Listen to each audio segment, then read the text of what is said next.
I ate at Jeff's Bagel Run on Monday morning. Yeah. And then Maisie and I went back on Tuesday morning. Okay. That's when we did salt bagels. Okay, all right. And then we went Wednesday morning. Yeah, okay. So and then Andrea's like, every day. And then Andrea brought up a great point. She's like, well, why didn't on Monday you just buy a dozen bagels? Yeah. Don't know. That I can't answer. But here's what I will tell you. Getting a hot bagel. Yeah. And that's what we've been doing. And I think Maisie and I are spoiled. We're foodies. We love food. Yeah. Getting a hot bagel from Jeff's and then putting the cream cheese on it while it's still a little warm and pillowy. We call it pillowy. Yeah. It's my favorite thing.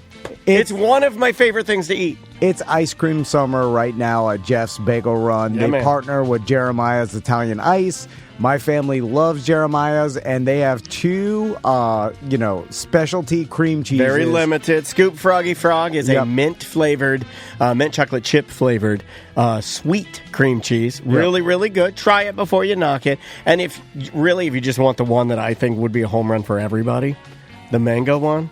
Their fruit cream cheeses, Jeff's Bagel Run's fruit cream cheeses are phenomenal. They're made fresh daily in-house, and they have little chunks of mango in Real this. fruit. I mean, it's, Real fruit. You probably missed out on the peach one, didn't you? You didn't try that one. That was very, very... They did that for the Masters. They were doing the peach one. Their specialty drinks, too, cookies and cream, cold foam, cold brew. We had that here. Yeah. And then the melted snow cone is the other one we had. I believe. And that's made with actual Red Bull. So you're not getting, weird off-brand, energy drinks. They only partner with the best. The Jeff's Jolt's made with Red Bull. So if you need some caffeine, you're not a coffee drinker. Well, you may not be a coffee person. Get a Jeff's Jolt. But if you haven't tried the Otto's brand coffee that Jeff's carries, go in there and try everything. And here's another thing we never talk about are the cookie bars. Maisie and I love their cookie bars. They have a s'mores cookie bar. Okay. At a specialty time, they have a sugar cookie bar, and they have a chocolate chip cookie bar with little sea salt on it. Yeah. If you want to eat, Jeff will get you to eat. Yeah. I mean, we've talked about a lot of sweet bagels, but their savory bagels are unbelievable. Well, that's what Maisie likes. She likes her the favorite. hot sauce cream cheese is unbelievable. And they make it with real Franks. And you can get an everything bagel with the Frank's red hot cream cheese. You can't go wrong. Roasted jalapeno and maybe a jalapeno cheddar bagel. My wife loves the onion and chive cream cheese. Yeah. She orders extra because she brings it home. She eats it with other snacks. And that's a tip.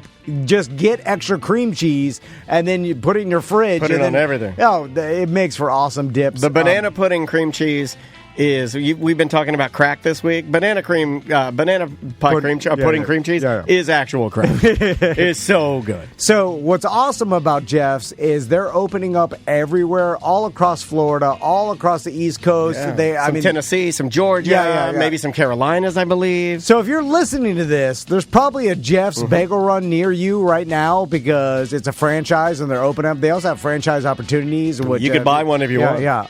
But if you go to jeffsbagelrun.com, you can enter in your zip code, find a Jeff's Bagel Run near you. Get the app. Yeah, get the app on the App Store, and you can find one near you. Just search Jeff's Bagel Run in your Google Maps. They make it super easy to order. You get tons of points for ordering and using Jeff's because every time I went to Jeff's this week, I ate for free. Yep. Use our hashtag TDBagel when you go and send us a picture. You could win a prize. It's jeffsbagelrun.com. Live from the Injured on the Go Just Call Mo studio.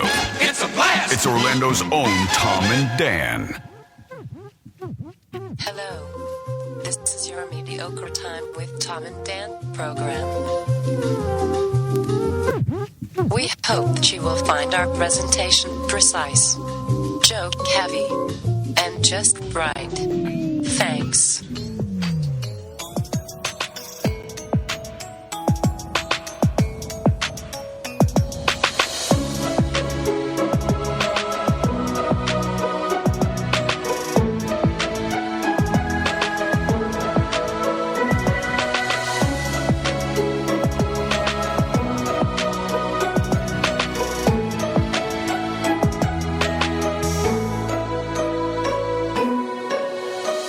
Welcome to the Friday free show of A Mediocre Time. Hey, it is another A Mediocre Time with Tom and Dan. I'm Dan. I'm Tom. From the Orlando Talk Show, Ross McCoy's here. Hey, guys. How you doing, Ross? Pretty good. You look good, man. Thank you. You look good. Ross's hair, it just grows so quickly.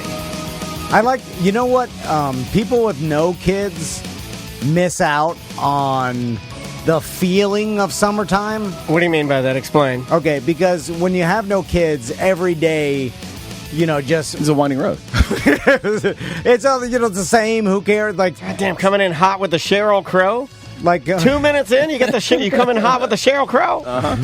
God damn! Like I know summertime, it's hotter, and but it just spring goes into summer, and there's no really differentiation unless you work in the school industry or whatever. It's like you just go to work. There's whatever. no lines. There's no barriers. Yeah. But when you have kids, like they get off for summer, and then it does like psychologically feel a little different, like, oh, they're not in school. Things are loosey-goosey. Yeah. It's like, I feel kind of like it's summertime, even though my day hasn't changed. I still come into work, and everybody does. When my kid is home fucking off, I feel like I can fuck off, too. I do. The pressure's off a little bit. That's all I'm saying. I ate at Jeff's Bagel Run every 3 out of 5 mornings this week. I wonder if... Because, you know why? Because it feels like I should be fucking off for breakfast. Yeah. And it Jeff, feels a little different. Yeah, I normally, you could do a shake, or you could do like eggs at home or something, but I'd rather have an Asiago bagel with some cream cheese on it, right? So I've been driving up there for a little daddy surprise, right? Yeah. Because it feels like you should be, every night I feel like I should be eating out.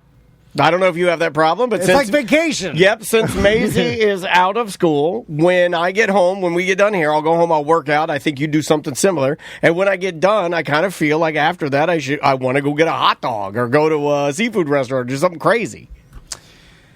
Have you ever had a meeting, Ross, like a family meeting with your wife, where she's like, "We have no more money," and then you're like, "Okay, well, what the fuck? What do I do now?" Wait, were the boys there to hear this? No. Oh, that's not a family meeting. Yeah, we have money, but if they're kept in the dark, that's not a family meeting. But then I'm like, well, and then you just go back to living. You're just like, okay, and then you're like, well, what do I do? I don't just go to work. Andrea says this shit right in front of Maisie. Oh, no. Oh, yeah, Andrea will be like, you are buying things you shouldn't buy. And then Maisie, I'll go, like, I bought a hat yesterday. I bought an Atlanta Braves hat. You don't need that. Okay, that's what Maisie said. That's what fucking Maisie, look and see, then what good is it for me to even, I'm going to turn and talk to Ross, the only person that fucking cares about me. What does it even fucking matter if everybody's going to say, you don't need that? Well, you don't fucking, you don't need nothing, fuck you. Well, you're buying too many hats. How many hats do you have? Too many. Hundreds? Hundreds of new hats. I don't think I have hundreds of new hats. I probably have. But the fact that you can't say for sure that you don't is kind of a sign that there's a problem. yeah, there is a hat. There's a bit of a hat problem. I have 3 hats. I got my winter hat. I got my summer hat. I got my church hat. Yeah. They're hanging up. I use them to run. I'm like, Colorado, Tom and Dan, and another Colorado. That's it. 2 Colorados at a Tom and Dan. Real quick, before we get too far, and we are talking about hats, and I have on one to match my, I have on a hat specific to match my Chinese shit jersey came in finally, and I have it on today to show everybody. Yeah. It's way too big. How much did that cost? Okay. If I bought this, let me show everybody. It's a number 5 embroidered Atlanta. This is a Atlanta Braves City Connect 2026. It's got the TBS Atlanta logo on it. I'm sure an enthusiast could tell that it's fake, but it looks awesome to me. I don't know. This one's really, really good. And here's what makes it really, really extra for what I paid. And I'll give you the details. But here, look at the back. Can you see that on the camera? Look at that.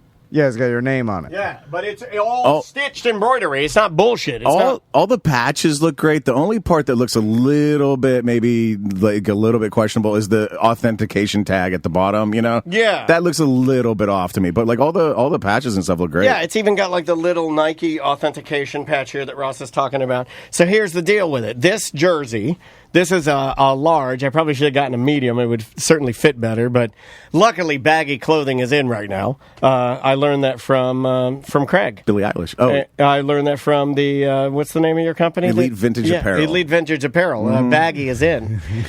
This Well, was... it's in for the youth. Yeah, it's in for the youth, and I am the most youthful, cool, youthful, spirited member of our show. You have the curmudgeon, old, conservative-leaning cop, and then you got the cool, friend of everybody, bohemian fun guy that likes music and smoking weed and partying. That's true and weird based on our look. That's it. All right. But yeah, $28. So the jersey was $13. And the shipping was more than the jersey. It's $28 total. $28 and that's 60 nothing. cents. You can't even buy a T-shirt these days for that. No, you cannot. So I could say unequivocally, I could say I cannot justify this jersey would have been $230 on Fanatics, and I spent $28 for something pretty close, more than pretty close. I'd say I'd give it an 80%. It's an 80% good. Now. And lots of people, like you said, you've never gotten more requests for this website. Lots of people want a $28 jersey of their favorite sports team. Now, how do you feel about technically? This is stealing from your beloved Atlanta Braves sports franchise. I do think a little bit about that. And then it's stealing from every player, the franchise itself. Obviously, Mike is like stealing a bolt from Ace Hardware. Right. You need one bolt. It's not even worth putting in the manila envelope and calling a person over to find it. You find it. You're like, I bet they feel differently, but I mean, what I'm saying? It's not going to ever affect them, and that's how I'm sure Daniel thinks this will never really affect them. But technically, it is stealing. No, in my mind, the way my mind works is it looks pretty cool. I think I would be more concerned of people seeing me wear it and be like, that guy's cheap. He bought a bootleg jersey. Fake watch busters. Yeah, I think, suddenly calling out your Instagram post. Yeah. That would bother me more than stealing from the company. I don't think the jersey should be that much to begin with, right?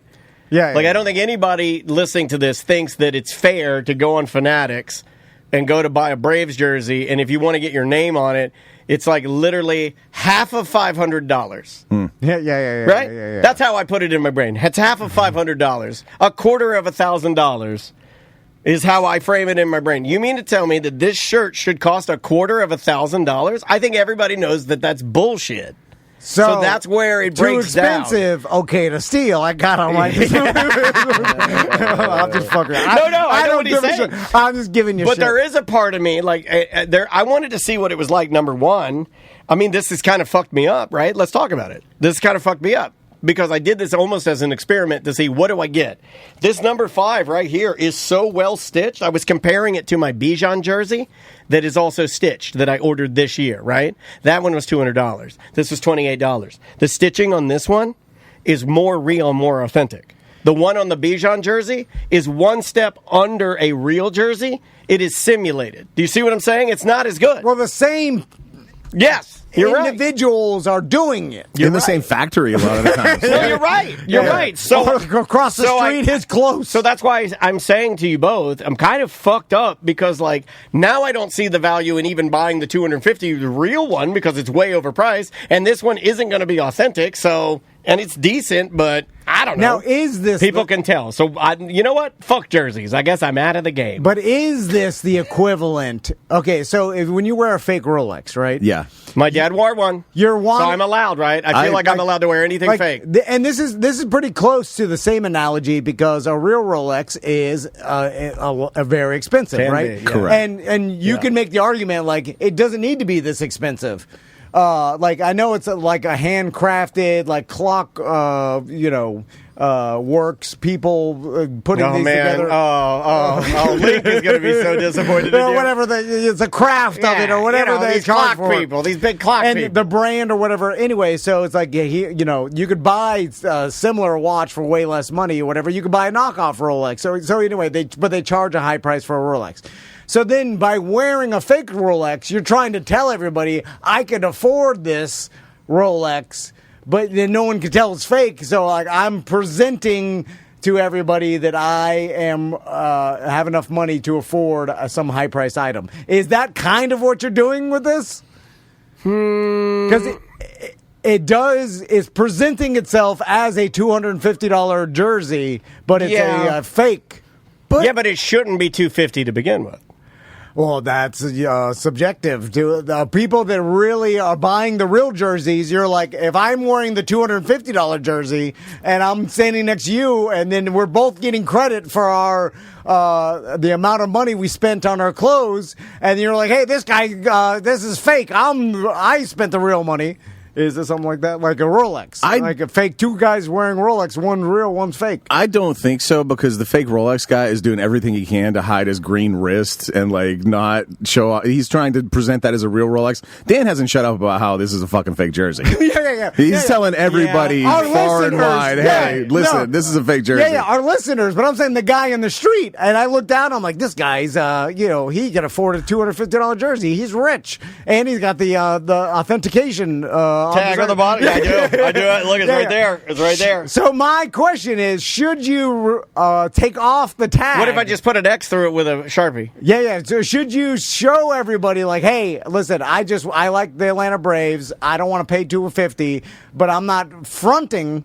That's an old school word that I know. No, you're allowed to say that. That's your generation. Own that. Yeah. Own that. There's a whole Jay-Z song. I don't know if I've ever been more proud of him. You know what that was called? He was trying to have fun right there. As you were saying, sir, the senator from Miami has the floor. So you're fronting to everybody that you're wearing a legitimate Stitch real jersey that costs $250, but it's fake. Yeah. Just like the Rolex. So is that cheesy in a certain way? Like it is. I have to be honest. Yeah, I think it is. Don't let him steal your joy. He's just trying to ruin this fucking jersey for you. This is how I've always thought, though. I've always thought Listen to that witch cackle.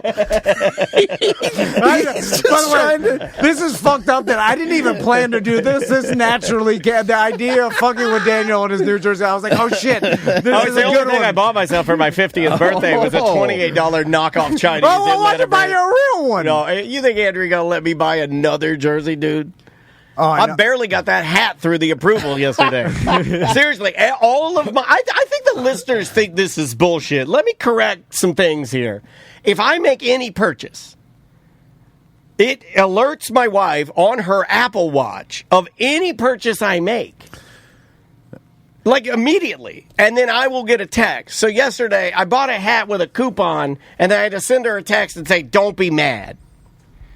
So here's the Not in control of any of my finances. None. For your birthday, what if I bought you a real from Fanatics or wherever the fuck they sell it? It'd be Fanatics. Atlanta Braves jersey. City Connect. Gotta be Stitch, whatever, the whole thing. City Connect, TBS, 2026 City Connect. I go online, I order it,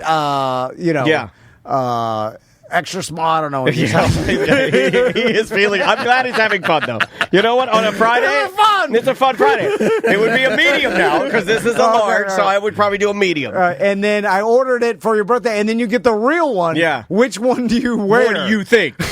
You know me, dude. So if you wear only the real one, I would take this one. I would stuff this in the fucking trash. Yeah. So then I would send this to a listener. It's got my name on the back of it, so that's not good. But so is that a tell that you are scamming the system and stealing from the Atlanta Braves? If you are a listener named Dennis, I would get in line for this jersey right now. No, I just think I finally reached a point in my life where I can't justify the cost any longer. I don't know if it's the kid. I don't know what it is, but I'm fucked. This jersey fucked me up for jerseys. Macy's College down the barrel, yeah. Well, I mean, you're not lying. When you start putting all your stuff together and looking at like where you're going to go, they start asking you that. They're like, "Do you want to put away any money for her wedding?" I'm like, "That's her shit." And in the future, like you get married on Zoom. Yeah. In the future, the dowry and the dad paying for shit. There'll be a marriage app. You just check yes. Universal income, they'll give Maisie some sort of dowry for her wedding, right? Her and her mate, male or female, will be gifted money from the government to get married. Fast forward 15 years, very little has changed. I was driving because you're like, I live in the same house. I was like, same shit. That's fucked me up too, because as I get older, I look back, like I lived in my house for now like 15 years or whatever. And so I'm like, God damn, like not that much. Like the trees have gotten a little bigger in my neighborhood, but not that much have changed. Like not that much will change in 80 years. I'll be dead and like some new person will be living in my house and it will look kind of the same. I don't trust neighborhoods with big trees, big tree neighborhoods. All right. So anyway, congratulations. You didn't think you were going to get it? You know what? Congratulations on receiving that shirt. I just spent half an hour ruining it for you. No, here. You have stolen from your team, and you are a thief. And this is criminal action. Chipper Jones will be here soon to scold you. That would be amazing. Yeah. But he's going to scold you. My wife loves Chipper Jones. And you are no longer a 100% rules follower. And I've never been that. I was taking pain pills last week. And I will we'll talk about that. Anyway. Fly too close to the sun. All right. So I need an explanation about why something's happening. And well, first of all, our air condition is broken. No, you didn't. I got to turn it down this morning. We know it's not moon related because you can explain anything about the moon. Yeah. Moon's on lock. So we had an interview with the lead singer of Foreigner, a gentleman named Lou Gramm. Okay, right. So, and a little behind the scenes, we get these interviews from Billy, and we've been getting like every time you hear like a random famous person that is like maybe not 100% famous at this current time, but well known. I don't know how to explain it. But then they used to be famous, they're not now, and they desperately have something they're trying to promote. That's that's a Billy interview. So anyway, it's Billy the phone freak. Just to give you a little more info, Billy was the original awesome guy too. The original producer of the Ron and Ron show. Guys, legendary, literally. And I've known him personally for 30 years. He not only worked with Ron and Ron, but he worked with Ron Bennington on his own. He worked with the Monsters. He's just the list of contacts and famous people that he knows is endless. And we've always had a good rapport because I always treated him nicely. Howard Stern always used to shout him out. Yeah, and he works with Stern. He works with Drew Garabo, and Billy has always been a friend of the show. And he started reaching out. What would you say, like 5 or 6 years ago? Re-getting us pre-pandemic. Yeah, right before the pandemic. He's like, "Hey, would you guys be interested? I'm doing this again." We're like, "Yeah, man, put us in the link." So and we'll get good, Coed and Cambria and we had some other opportunities for Rockville that came in. Anyway, he's associated with a lot of big festivals and stuff that we'll get. Get that lady who pissed on all those people. And anyway, the lady from that dates the Peloton. Yeah. And there's really no rhyme or reason. We kind of just accept them all. We're like, hey, do you want to interview Lou Gramm from Foreigner? And we say yes, even though that are our listeners interested in it? No, but there's so much time to fill. Yeah. But even if there isn't, we're like, what could happen? Sometimes, and we never know, maybe we'll get something good out of it, whatever. Well, and even if we don't, it could go bad. And how do you turn down Lou Gramm? It's like, how do you turn down a $28 jersey that's 80% good? It's like how do you turn that guy down? Because the list of hits, and I started talking with TC about it before we even signed on, and you're like, oh yeah, we got to talk to Lou, and he has a pretty insane story in the fact that in 97 he had a brain tumor, he had it removed, he had to learn how to re-talk and sing, and it's crazy, you know. And then it's and such iconic songs and stuff, and let's see what happens. But anyway, the actual interview will play on Monday. But it was on YouTube and Twitch. You can go back and find it. So anyway, and then Melissa was joking around about it on our social media, and maybe you see the clips of that. So we're right before we interviewed him, I was like, let me search TikTok and see if there's anybody that put together some curated mini documentary about Lou Gramm that I can take some tidbits. I like that. I'm looking for his tidbits. I love that. We all collectively as society have pushed back on many documentary and said, stop. And you're like, nope, I'm going to continue to say it. And I'm glad you do that. Okay. Well, I'm glad that you do that. I don't know any way to describe it. It's just a clip on TikTok. Just say normal people say I was on TikTok. Yeah, I saw a video. Yeah, it's like you're trying to pretend you're not wearing a fake Braves jersey. It's like if you're watching TikTok, you're watching TikTok. Yeah, but it's not a mini documentary. You're not making it better by saying that. Mini documentaries, the Rolex of learning. Because documentaries are normally, what do documentaries have that TikTok does not have? Vetting. They're usually vetted by a source, so you can't call them documentaries. Yeah, I guess I was describing that they're trying to push out information. But wouldn't more people understand that I was watching TikTok and this came up? That would make more sense to more people because more people are doing that than watching what you're calling them mini documentaries. Yeah. It's not even a thing. Well, yeah. It's more of that I'm just trying to get some information on a TikTok video. And the difference between a TikTok video and a documentary is that a documentary is going to have true information. Go ahead, Tom. Whoa, that's exactly what I was trying to say. Well done, Ross. Thank you. You had a gas? You believe everything Michael Moore says? All righty then. Wow. That's a Michael Moore reference into The Mask. You know he's serious when he pulls out the Ace Ventura. Yeah. That's skeptical Ace Ventura, a new character I'm coming up with. Anyway, so the last Michael Moore documentary I watched was in '99. Somebody stop him. So anyway, I just go there. I'm trying to. It's just the cheapest, least effort. Absolutely. Anyway, I go in there and then I see something, and he's like, "Top 10 facts about Lou Gramm." Do you want to watch it? I got it here. So you sent this to me. Okay, this is the exact video I saw. Okay, and tell me what you would think, Ross, if you're about to interview Lou Gramm. Who's older, by the way. I didn't know until I saw, I was like, oh, I didn't know. I realized how old he is. Of course. He got older since his 70s? Oh, man. Right. All right, here we go. Here's the video. This is the one in question that Tom was watching. Lou Gramm, 10 weird facts you didn't know. He was nearly kicked out of Foreigner in the early 80s for insisting on pursuing a solo career while still touring with the band. 9. Gramm had a brain tumor removed in 1997, which caused significant weight gain and temporarily affected his singing voice. All right, that's true. 8. That's true. He's a born-again Christian and rewrote some of his solo lyrics to reflect his faith after his health scare. Yeah, he did a whole album that was all Christian songs, Christian rock songs, so that is true. I may have sent you the wrong one. Oh, and chose to go to Wait a minute, so you sent me the right one. So you chose to watch the wrong one before you talked to Lou Gramm. Okay, because Melissa, go to the next one. See if they 7. Lou once passed out backstage from exhaustion just minutes before a Foreigner encore and had to be revived by medics. 6. He's a serious car enthusiast and owns a collection of vintage muscle cars, including a restored 1970 Chevelle SS. 5. Gramm is known for recording vocal takes in total darkness to feel the emotion without distraction. 4. Okay, so let's go. That one was wrong. Yes. Or he denied it. Maybe he's come to regret his dark singing of the past. Yeah. Go to the next one. The next one's wrong, too. Is that yeah, the next one is wrong. Okay, here's the next one here. He auditioned for Black Sabbath before joining Foreigner, but didn't get the gig due to his melodic style. 3. That's not true. We talked to him.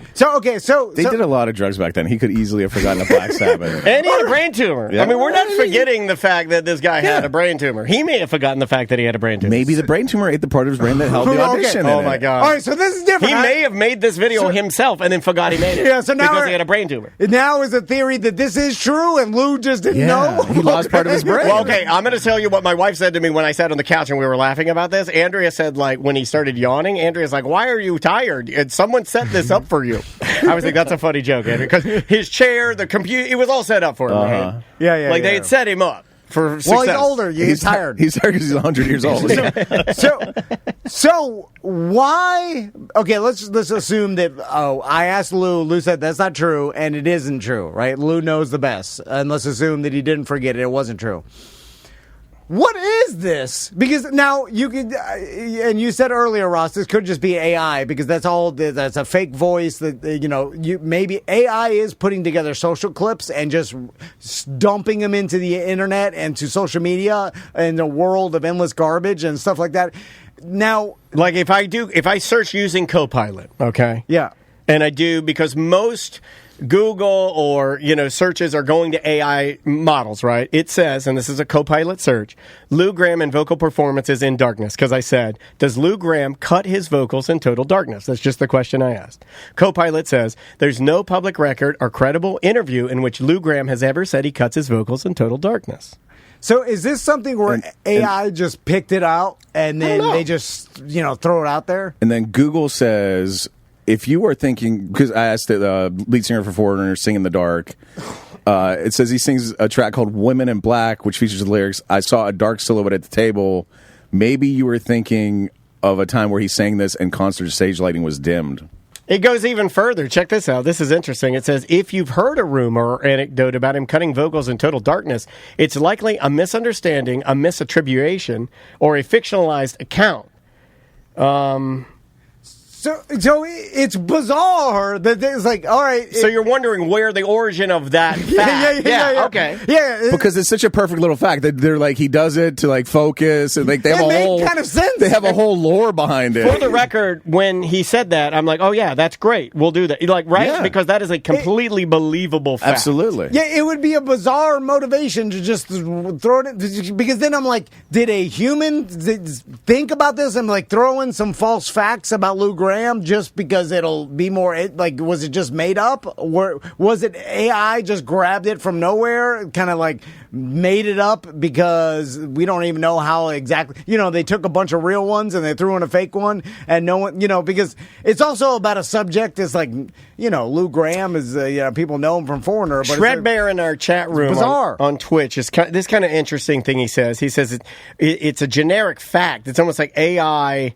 It's like a fact you could literally throw on any artist. That's an interesting kind of a tell to it. It's not specific to Lou Gramm. You see what I'm saying? Like if we were talking to Nicki Minaj and I said to you, hey, did you know that Nicki cuts all of her raps in the dark so she can feel them and really like most people would believe that about any art. And literally it's so generic. And it's not even that big of a shocking, crazy thing. It's like, okay, this is an interesting tidbit. It'd be I know what you thought. We're we'll talk about it. Then we'll talk about the process of singing and doing that. Like, what's it like being in the studio? But it never went that far because he was basically like, yawn, wrong. Well, yeah, but then I said, did you ever audition for Black Sabbath? He's like, no, I never did that. I'm like, where'd they get that from? And that one to me is more specifically wrong. Because we've heard stories like that, like the story of Slash tried out for Coheed and Cambria, or Slash tried out for Rush. But you've heard these weird stories like that, and I'm like, oh, that's cool. It could be completely believable, but it's not true. And I'm like, where was the origin of this?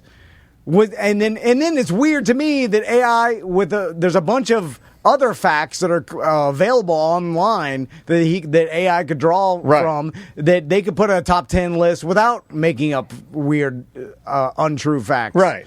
And but we live at a time of skibbity toilet where nothing, there used to be a time when things would be penalized for being fake.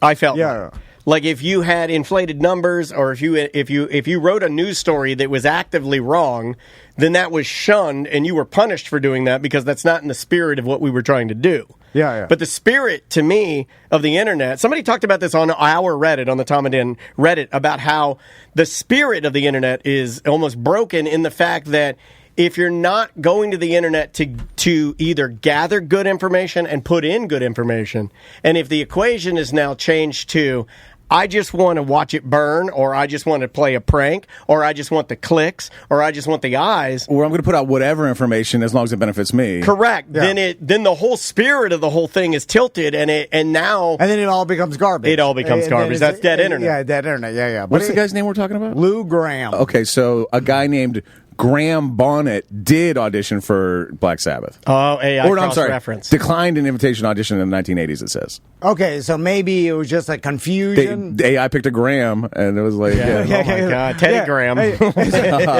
It's just bizarre that now you have to be skeptical of meaningless, non-exciting, trivial facts that you wouldn't. Otherwise, you'd be like, why would someone make this up? Or, you know, so it's like, and really, there's no way to even know if it's true unless you talk to the guy, which is randomly that we're interviewing. Right. And I'm like, we got to the bottom of it because no one else would question that. Like even in the comments, I would have never questioned that one. In the comments, no one's going like, "Hey, this the about Lou Gramm recording in the dark is false." No one would know that. And some lazy podcaster got it from this and asked them, you know. Well, how many of these are going on where the legend is dead? No Lou Gramm, then it's a real fact. Do you see what I'm saying? That's why I'm talking about how reality is different. The spirit of the whole thing is different. If Lou Gramm is dead, and you put it, not you, if that guy that gave you the video puts that video out, it's just as real as anything else because we can't get the real answer. It's like all my stories that died with my mom and dad. I think about this all the time. I don't even tell them as much on this show anymore because I have no way to verify them. So I almost feel like the ones I've already told you on this show that's where it has to stand. Because I'm going to fuck them all up now. Because I'm getting older, too. Well, that's how legends are made. Mm-hmm. Play the song. I love you having fun today, dude. You get a blowjob last night? This guy's crazy. No, I did not. Do you want one? Yeah, yes, all right. I'll put that out there. I'll take it from a homeless person at this point. I almost had Mike B give me a blowjob yesterday. He'll do it. This close to get a blowjob from him. I'll gum it good. Yeah. The only singer that Google reports for being famous for singing in the dark is Nina Simone, and I can't tie these two together at all. No. Yeah. No, that's not even close. Are you looking at the time? Yeah. Okay. No, we're good. Yeah. You're good. Well, let's take a quick break. Unless you want to, I'll tell you an anti-confrontation. Do you want to burn it? Okay. Yeah. Let's start out on the light. See if it's better in the dark. So was that our worst interview we've ever done? No, by far no. It was actually funny. Like because even if things go poorly, God, his yawn is top tier. Something that happened on our show. Oh, I'm so happy about it. I like presenting this to Ross because he waits for these. Oh, he showed me his dick. He wants a blowjob. I told you. You know what? Anybody on that side of the room is just another new Mike B. Yeah, because like Ross waits for these moments in his life, like an opportunity. Yeah. You know, confrontunity is what, right? Don't you call them confrontunity? Sometimes I've been preparing for months. Yeah, and then it's great when it comes like totally natural, and it's totally like you should get into a confrontation at this point because everybody in society would be like, all right, I agree that a confrontation should happen. God, you always tell me to pipe down. He's always like, relax, buddy. I'm the opposite. I stay away from any confrontation, even if it like society says you should have gotten in a confrontation. I'm like, no, thank you. Mm-hmm. Anyway, so I'm at the gym. I admire that. And I'm minding my business because I love minding my business. And I'm just listening to punk rock and working out. You recording yourself doing some squats or something? Yeah, you're making your content, right? He makes content. Yeah. What's your name on Instagram if people want to follow you? Wait, why do people watch that? I don't. Because she's wearing short shorts. Castleberry Beefcake Dad 69. So minding my business, working out, headphones in. And what are you doing? And it's only me and another old man who's on a treadmill behind me, right? And I say old man, it's getting close and close to where I'm going to say that. I'm like, that motherfucker's younger than you, Tom. Right. You know, because I have no idea how old I'm getting. Well, you're getting to the point where there can be old men younger than you. I know. Yeah, I mean, he doesn't. That's already happened.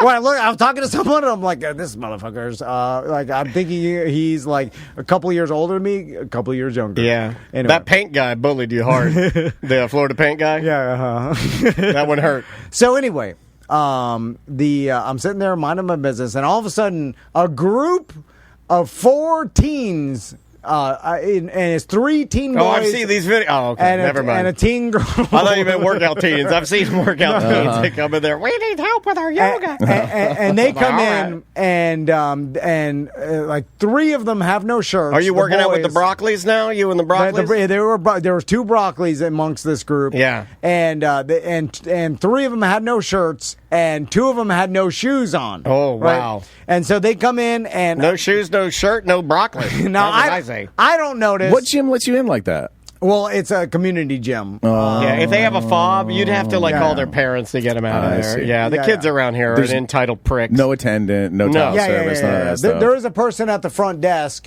but you can get. They don't care. I mean, technically, this is my gym membership that I allow him to use. Okay. I could take it away at any moment. I literally could take it away at any moment. He knows I'm a business owner here. He knows that. And you know what? I wouldn't do it because he wouldn't believe me if I said, give me the fob back. You're off the list. I'd have Andrea do it, and it would mean more if I had Andrea do it. I've been a business owner here for over a decade. But it comes with no gym membership. Business renter. I think it does. I think it does. And I go back and by the way, you go over to Crunch and you work out with the Crunches. Me and more. I allow him in my area. I allow him in Orange County to use my facility so he doesn't have to go to Crunch or what's the other one? La Fitness? I have this residential lease because I worked out a deal with the landlord is better. And then anyway, so I can take that residential lease and now do anything with it. Lease is up. No fob for you. The lease is up. But technically, I could just change the date on the old lease. It's fine. I'm not going to take it from you. You're good.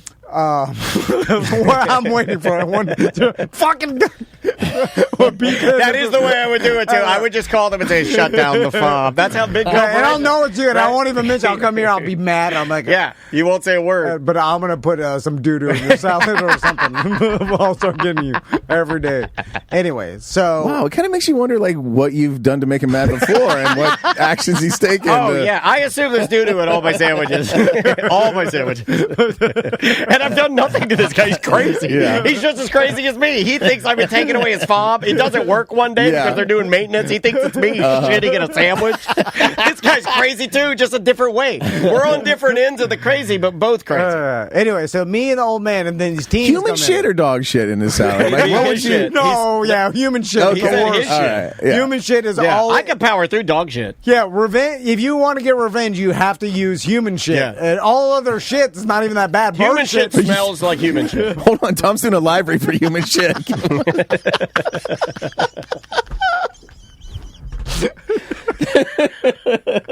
So me and the old man's on the treadmill, and these teens come in. I don't give a fuck because I never give a fuck about anything. I don't even notice, really. Yeah, you didn't notice so much that you knew how many of them didn't have shoes on. He started to notice as it was creeping into him. I don't know. This come late. So then all of a sudden, and I'm doing squats in the mirror. And isn't that the name of your autobiography? Squats in the Mirror. The Tom Van story. I got 2 30-pounders. I'm going down, and then I do some shoulder work. That's good. That's good.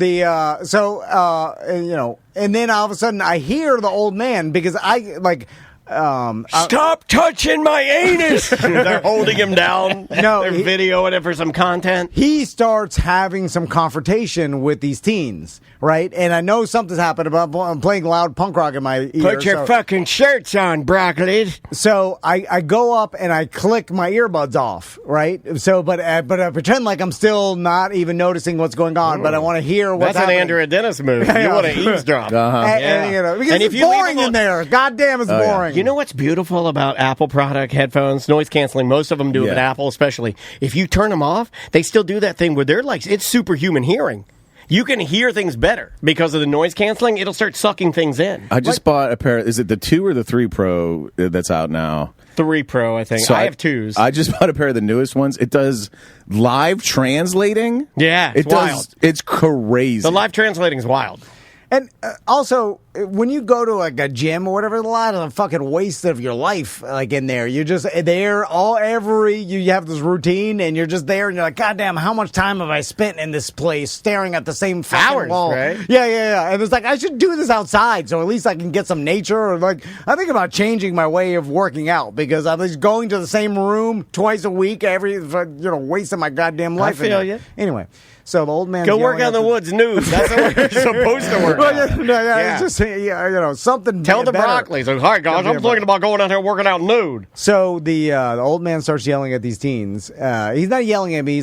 He's telling them that they can't be in here without a shirt and shoes on for safety issues. Yeah, I like that old man. Yeah. And, I like this old man. And then the teens are clapping back a little bit. Oh, you better not clap back to me. I'll pull my knife out because they're like, well, what safety issue? We're over here on the machine. We're not working with free weights there's no safety issue. So you got to clap back harder. You got to be like, we don't want you to get your pussies wrapped up in the machine. Your pussy lips wrapped up in the machine. You got to say something like that. So then so the old man starts pointing at the rules and regulations board, but it doesn't technically say no shoes, no shirt. It doesn't can't work out. Not really. Like most gyms, shoes is a minimum. Yeah. This didn't have that because I think they never even thought about that. It's not upkept amazing, right? Yeah. Like I haven't been in there in a minute. It's a small community gym, like at a goddamn. It's like a hotel gym. Yeah. So it is a hotel gym. But there's still things you should know. Like if you go to the pool and it doesn't say like don't have active diarrhea on the list of stuff. It does say that. But if they happen to leave it off the sign, you should probably know if you have active diarrhea.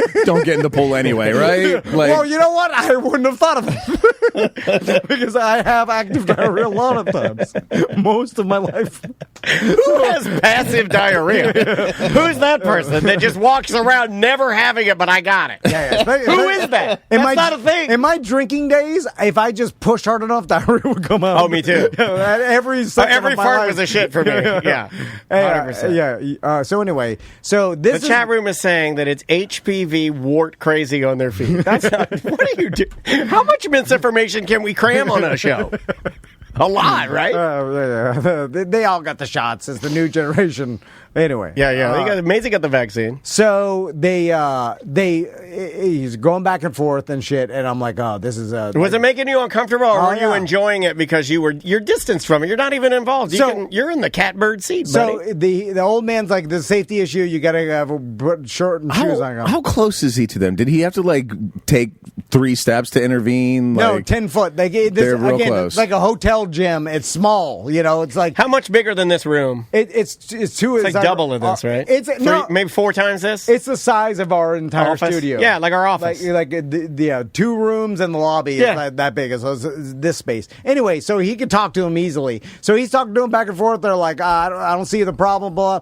So then I'm like, all right, this is fine. I'm out of it. I'm just in the corner just doing my squats. So then, like, the guy was like, you got to put on a shirt. And he's like, well, what's the difference? And he's like, oh, you're sweating on the machines. And he's like, well, this guy's got a tank top. And the teens bring me into it because I have a tank top. No, he's supposed to clap back to the teens. I've seen like older black guy dads will clap, but they'll be like, hey, leave me out of this, dog. That's what you should have said immediately. Yeah. Like older black dads on TikTok will be like, they'll shut that down fast. They'll be like, this ain't about me, dog. And they shut it down. I'm not saying that. You needed to do that. Like a middle, like my age black dad will shut that shit down fast. Give him a good, my name's Paul, and that's between y'all. Yes!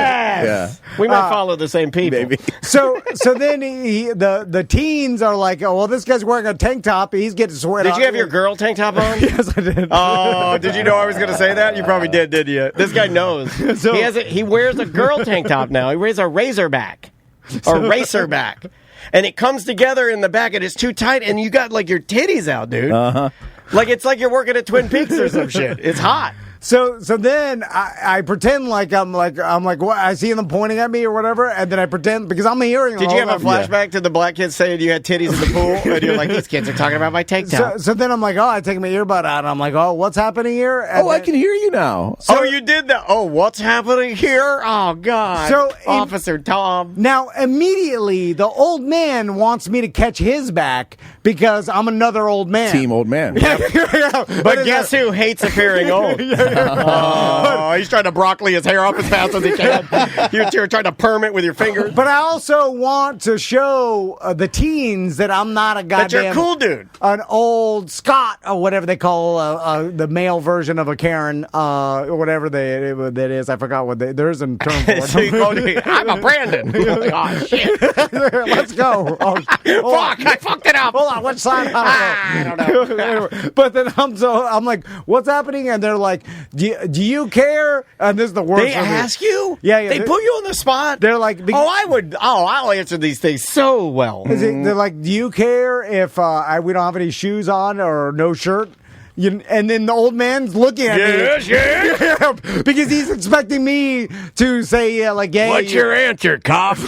And you're like, fuck, you're just trying to you're just trying to exercise. Because the reality is, I don't care that these teens have no shirt or shoes. I don't give a fuck. I'm not their parents. Like, they probably would drop, even though some tennis shoes, I would drop a goddamn dumbbell on my toes. It's going to crush my toes just like no shoes will. I'm not wearing steel toe boots. I'm not worried about their safety at all. Okay? If they want to crush their own feet, crush them up. I'm more worried about, like, don't be don't make the gym gross. I am that guy. I don't want the gym gross. So if you are going to sweat it up, please don't do that. If you want to work out, wipe everything down when you're done. If you blast your feet off and lose your toes, I don't care. Yeah. So then I'm like, shoes are not designed for fall protection. They keep you from stepping on sharp shit. Yeah. So, like, if there's something sharp in the gym, you don't cut your toe and bleed everywhere. Yeah. I guess there's that. But the baseline is I don't care that the teens have no shoes. But you do care more. I feel you're more on the teen side. I do feel that. But I do. But how will he please everybody, Dan? Well, this is why I love these stories. The old man wants me to be like, come on, old man. You're a respectful old man just like me. Yeah. And by the way, this conundrum in his brain is causing the same aneurysm that his fake Braves jersey to real Braves jersey is causing in mine. Right, yeah. And that's what makes us fucking insane. Yep. I just want to point this out again, that it is the same fucking thing. Yeah. And I haven't stopped thinking about it since the first minute that he phoned with me. But it's okay. Yes! You win. I love winning. You went back to the broccoli. Yeah. Because here's why I lose. So then they're like, well, do you care that we have no shirt? And so I'm like, fuck. Because the old man needs my support, team old man. Yeah. But I don't care that these kids are wearing no shoes or whatever. Old Tommy tiebreaker. This is hard for him, though. How hard is this for you? Yeah. Well, so then it's a good workout. You were doing regular workout plus a mental workout. So then I'm like, and so I settled on. I'm like, well, we will cut the baby in half, and each of you will get a half of the baby. No, don't cut the baby. Very in good. Right? So I'm like, you should go ask the lady up front. I defaulted over to the lady up front. I'm like, she'll tell you what you can and can't do. That's not bad. Because I'm like, it's kind of old man related, because I'm like, go follow, like, ask the person in charge and see what she says, because she's works for this company, and but I see what they're saying. It is, and then I went to the old man. You're really explaining. And I'm like, I see what he's saying about working out with no shoes. It can be dangerous. So just go ask the lady. You brokered peace. I said, if she says it's cool, then I don't care. And then I look at the old man. He's kind of disappointed, because he's like, just don't be a pussy. You know, he's like, but you're hold not on. a true old man. You tell these teens, go fucking put some shoes on. The old man's wrong in one big case. You said it. It didn't really say it on there. And you can't look, I love enforcing shit. I'm a dumb old man. I would love to stand there, and if it said no shoes, no shirts, they get kicked out, and they're asking me, why do you care? I'd be like, look at it on the fucking side. I did look at it, it didn't specifically say it. It did say like something about gym attire. And it was like loose, but the kids of the Broccolis were trying to technicality. I know what you mean. Which I love a good technicality. Those Broccolis, man, they will go at you. Gym attire, like maybe gym shoes. Right. Anyway, they left and never came back. Really? And, was the old man like Maddie, or did you get the hell out of there? No, we continue to work out in dead silence. Although every time someone opened the door, I expected it to be the teens again. This time, no shirts and shoes, and then the like them saying like, the lady said we could work out here. You heard about the pool, right? What? I mean, you remember when it was shut down a couple of weeks ago? Yeah. What was that? Do you want to know? This ties in. Somebody washed their dog in the pool. What? Well, they shut it down for that? No, it's just insane-o to me. Fuck? I don't know. Somebody brought their dog to the pool and put him in the steps and washed their dog in the fucking pool. Dude, there's a dog park with a dog washing station. Like, I'll wash your dog with my hose. You don't have to do it. Why would you wash it in the community pool? Why would you ever think that was acceptable? I don't know. People are fucking insane. Yeah. Yeah. And I don't think everybody who goes to that pool lives here. Because Really? Oh! Including me. who's also... It's the same fob. It's the same fob that I gave him as the pool fob, too. But you're not technically supposed to have that. It's like in Walmart, you start judging everybody, and then you look in the mirror, and you're like, I'm here, too. That's what I'm doing. But as I'm swimming around, I'm like, I don't think these people live here. And then I'm like, oh, yeah, I don't live here. We're all doing it. Tom, I should wash my dog here. Whose dog did you watch in the pool? I know. I was trying to work something out. I couldn't think of it, though. I was like, oh, my God. When I do my swimming, there's always... They also do, like, child safety. Like, swimming there. Yeah, and they're just like, stay away from that guy. And there's always screaming kids as they drown and scream. They do ISR there. Yeah. And then it's like, oh, God. It's like, and you can't wear earbuds. You can get some swimming earbuds, but it's too fucking expensive and they don't work. They're waterproof earbuds are extremely expensive. Oh. Yeah, you could spend like $600 on a good pair of waterproof earbuds. I just have to swim for 30 minutes and listening to a screaming, drowning kid and someone watch their dog. Like, no one lives here. I don't even blink an eye anymore when Andrea tells me things. She's like, somebody was watching their dog, and they was like, yeah, they were. Okay, yeah, that's right. That's about right. Yeah. I was thinking about going in here because that pool closed, and I was like, fuck! And then I looked it up, like, it looked fine, yes! I was like, sapphire blue? No problem. That's a damn Lamborghini panel wagon. Sapphire blue. I was like, I'll just jump in there and swim, because I swim in there as big hairballs and Band-Aids and shit. Yeah, but the Band-Aid fell off the dog. I just swim through the hairballs and Band-Aids. Anyway. And toys. Have you seen all the toys? Do you wear goggles? Yeah, I do. Because if you look at the bottom, it's just a sea of toys that kids have left there that they have to get. It's wild. There's like floating blobs of blood. Swim through that. It's in my mouth. It's fine. Yeah. Chlorine kills it. Yeah. That's what I think. Chlorine kills everything. It's dormant. All right. Let's take a break. The name of the band is... If chlorine killed everything, you'd be dead. Yeah, that's true. The name of the band is Mess. Not the punk band that you remember from back in the day, Messed, with a T. This is Mess. The name of the song is True Love. On the opposite end of that, you're going to hear a brand new song from the Agrolites. We love those guys. We love real reggae. And you're going to hear... it's the title track from their brand new album, came out today, called Super Atomic. We'll be right back. 1-844-TOMNDAN. Show at TomandDan.com if you want to email us.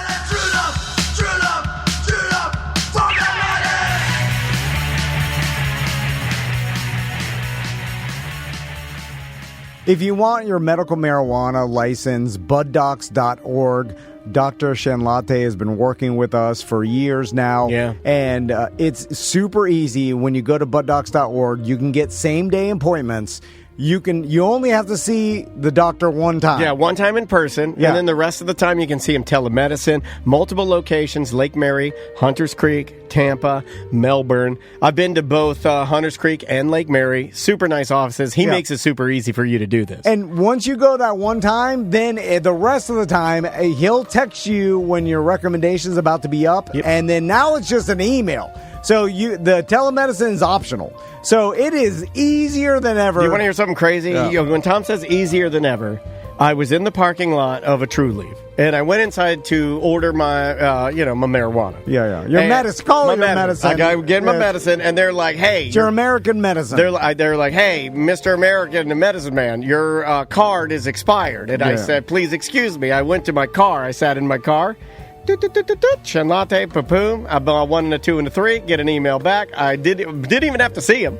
Yeah. Because I had no questions. I just had to re-up what I was doing. If you have questions, you have to see him. If you don't have questions, you don't have to see him. I get an email, walk back inside, I'm good to go. Yeah. That's how easy. And if you go to another medical marijuana doctor that's harder than this, use Shenlate, right? Transfer patients are $99, existing patients $125, new patients $175. It's easier than ever. Everything, you could do it same day. And in a time when you're not getting the value out of everything, he does work on curating a whole list of deals, all of the deals in Orlando and surrounding areas where you can save money buying different, if you like vapes, he'll have that on there, or flour, or, whatever. But he curates the best deals so you can save the most amount of money. Yeah, the first-time patient deals. Like, if you work the system and get all the deals, you will save hundreds and hundreds. You can get the price down extremely low. Yeah, I was doing this yesterday. It's buddocs.org.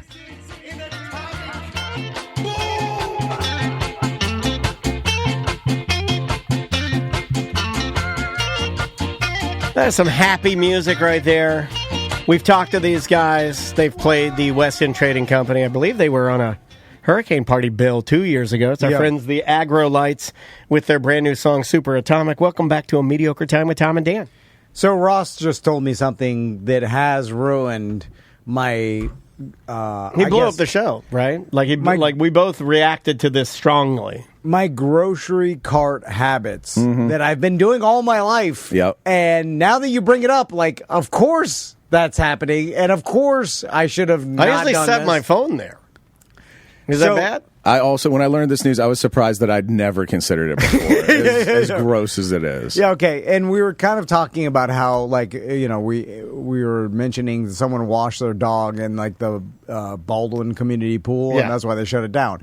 And how disgusting people are, and how, you know, even public pools, I've been saying that for years, if, like, water parks and stuff, like, you're a sea of humans in a body of water, and they're pee-peeing in there, all of them. Well, they're doo-doo oils. Years ago, you had a painting of, you turned a phrase, and you painted this picture of an Italian man, like, flying for 20 hours and landing in Orlando and then getting off the plane and going right into the wave pool. And it stuck with me forever because that guy has been on a flight shitting in his underwear. His cheeks have shit caked in them. He's drinking and eating American food he's not used to, so he's got diarrhea immediately. Like, every tourist gets diarrhea. And then you have doo-doo oil, your butt cheeks are chapped. They're red. And then you're getting it all in the pool. And there's blood. But anyway, we all just don't think about it. I do too. I'm in there too. It gets in my mouth, and I'm like, don't think about it, because chlorine, it's fine. Like, no one gets that's poisoned. What you think. But this, and I know they do clean them, but not that often. Yeah, you see it every month or two. They do a big clean. Yeah.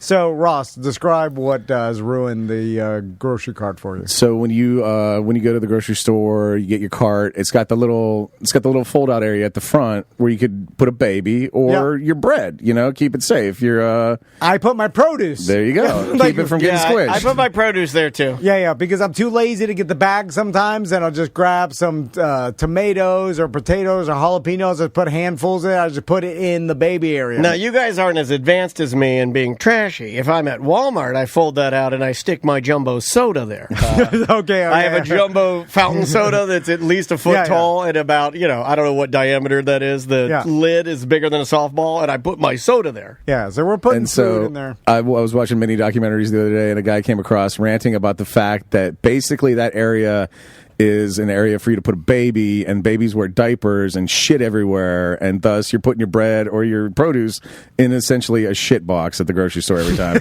And it completely ruined that part of the grocery store. Well, you said that, and the whole room went quiet. Tom and I were like literally stunned.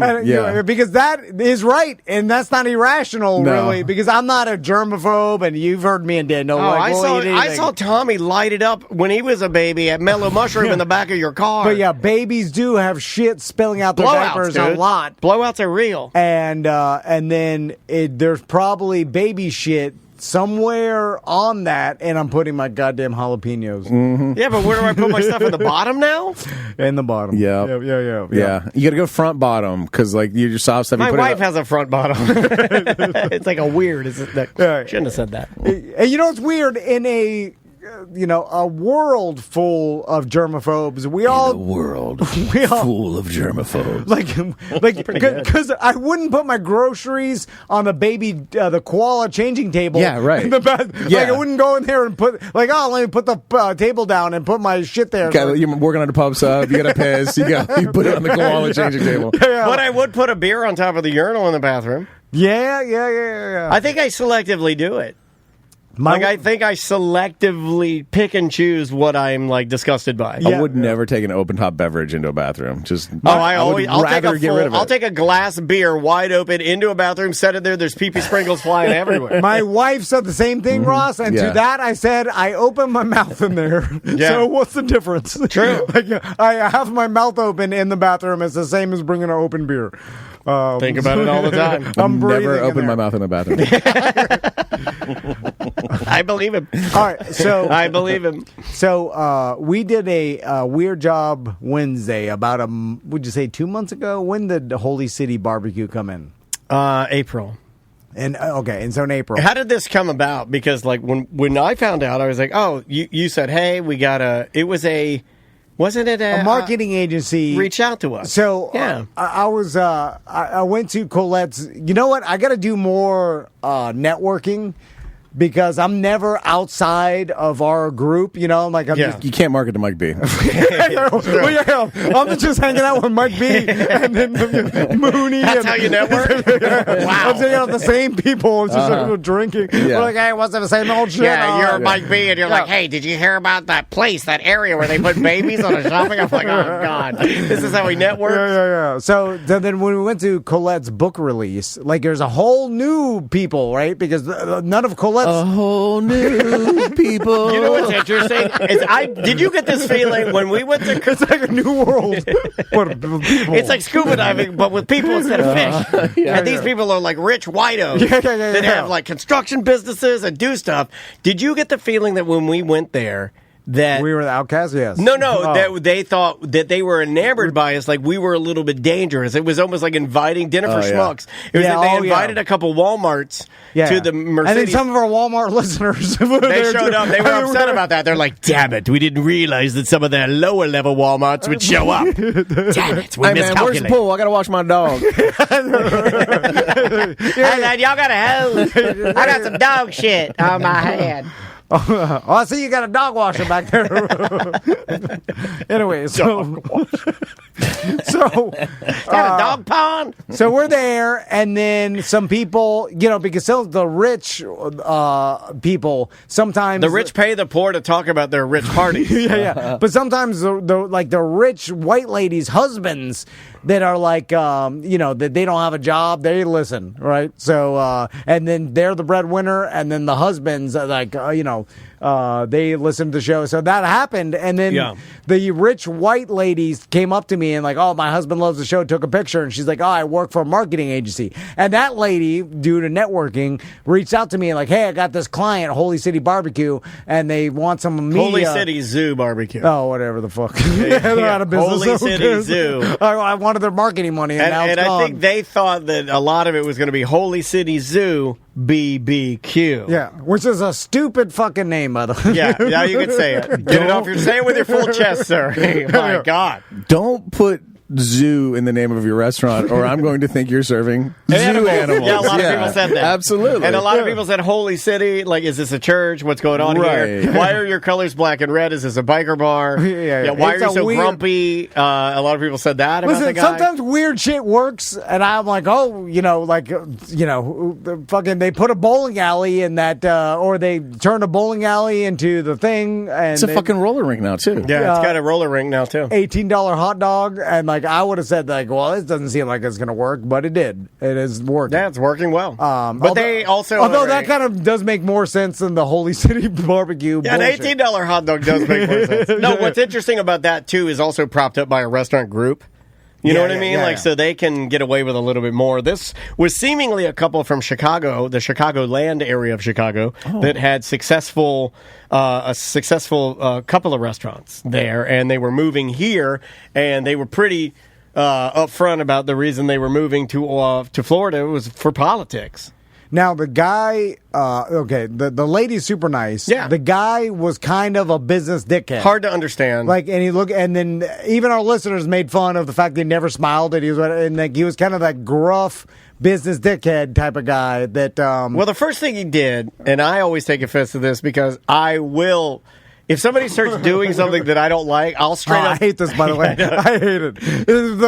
Because I just want to just get it through. Yeah. Like, this is for potential. Maybe they market. I want to get in good with this marketing agency. They could feed me business. It's like a business thing. Yeah, you wouldn't even confront the barefoot fucking teens. Right, yeah. But this business dickhead comes in, and he's got his key lime pie, and he's like, hey, I got a bunch of guys of key lime pie. I'm like, oh, that's great. Thank you so much. We'll put it over here. And he's like, hey, eat the pie now. I'm like, no, we're going to do the show and everything. He's like, oh, we'll bring it in here. He starts walking in here and he sets the fucking pie right here. Right here where my where my sound effects are.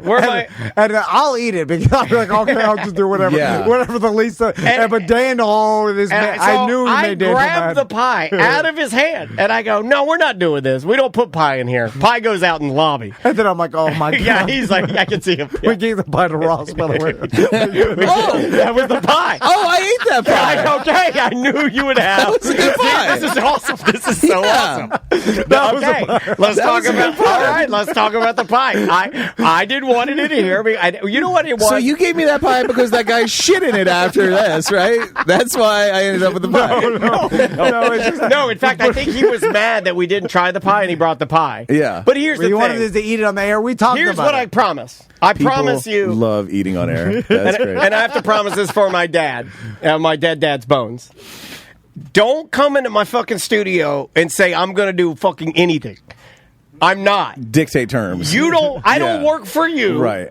And obviously you don't even work because you're fucking out of business. So don't come in here and say, oh, you're going to eat this pie on the air. Fuck you and fuck your pie, and it goes in the lobby. And that's what I did, and that's what I said. I'm very proud of that. Anyway. I'm very proud that I do not let people like this fucking, like, because that guy, guaranteed, he tries to get everybody to eat the pie, they eat the pie. And I was like, not today, motherfucker. I'm not eating, no. It ends, the fucking pie stops now with little Dan. So that was a whole pie uncut. He wanted you to just like dig forks into an entire pie. Because the idea was to try. He's like, you never had key lime pie like this. The best fucking key. Maybe it is, but I'll eat it when I'm ready. When I want to eat the pie. I don't ever have a man tell me to eat his fucking pie than I eat it. That's the worst fucking thing. I'd rather live on. I'd rather die on my feet than eat pie on my knees. I said what I said. I don't know what that means. So anyway, I saw a story the other day. They're out of business here, and the restaurant went out of business.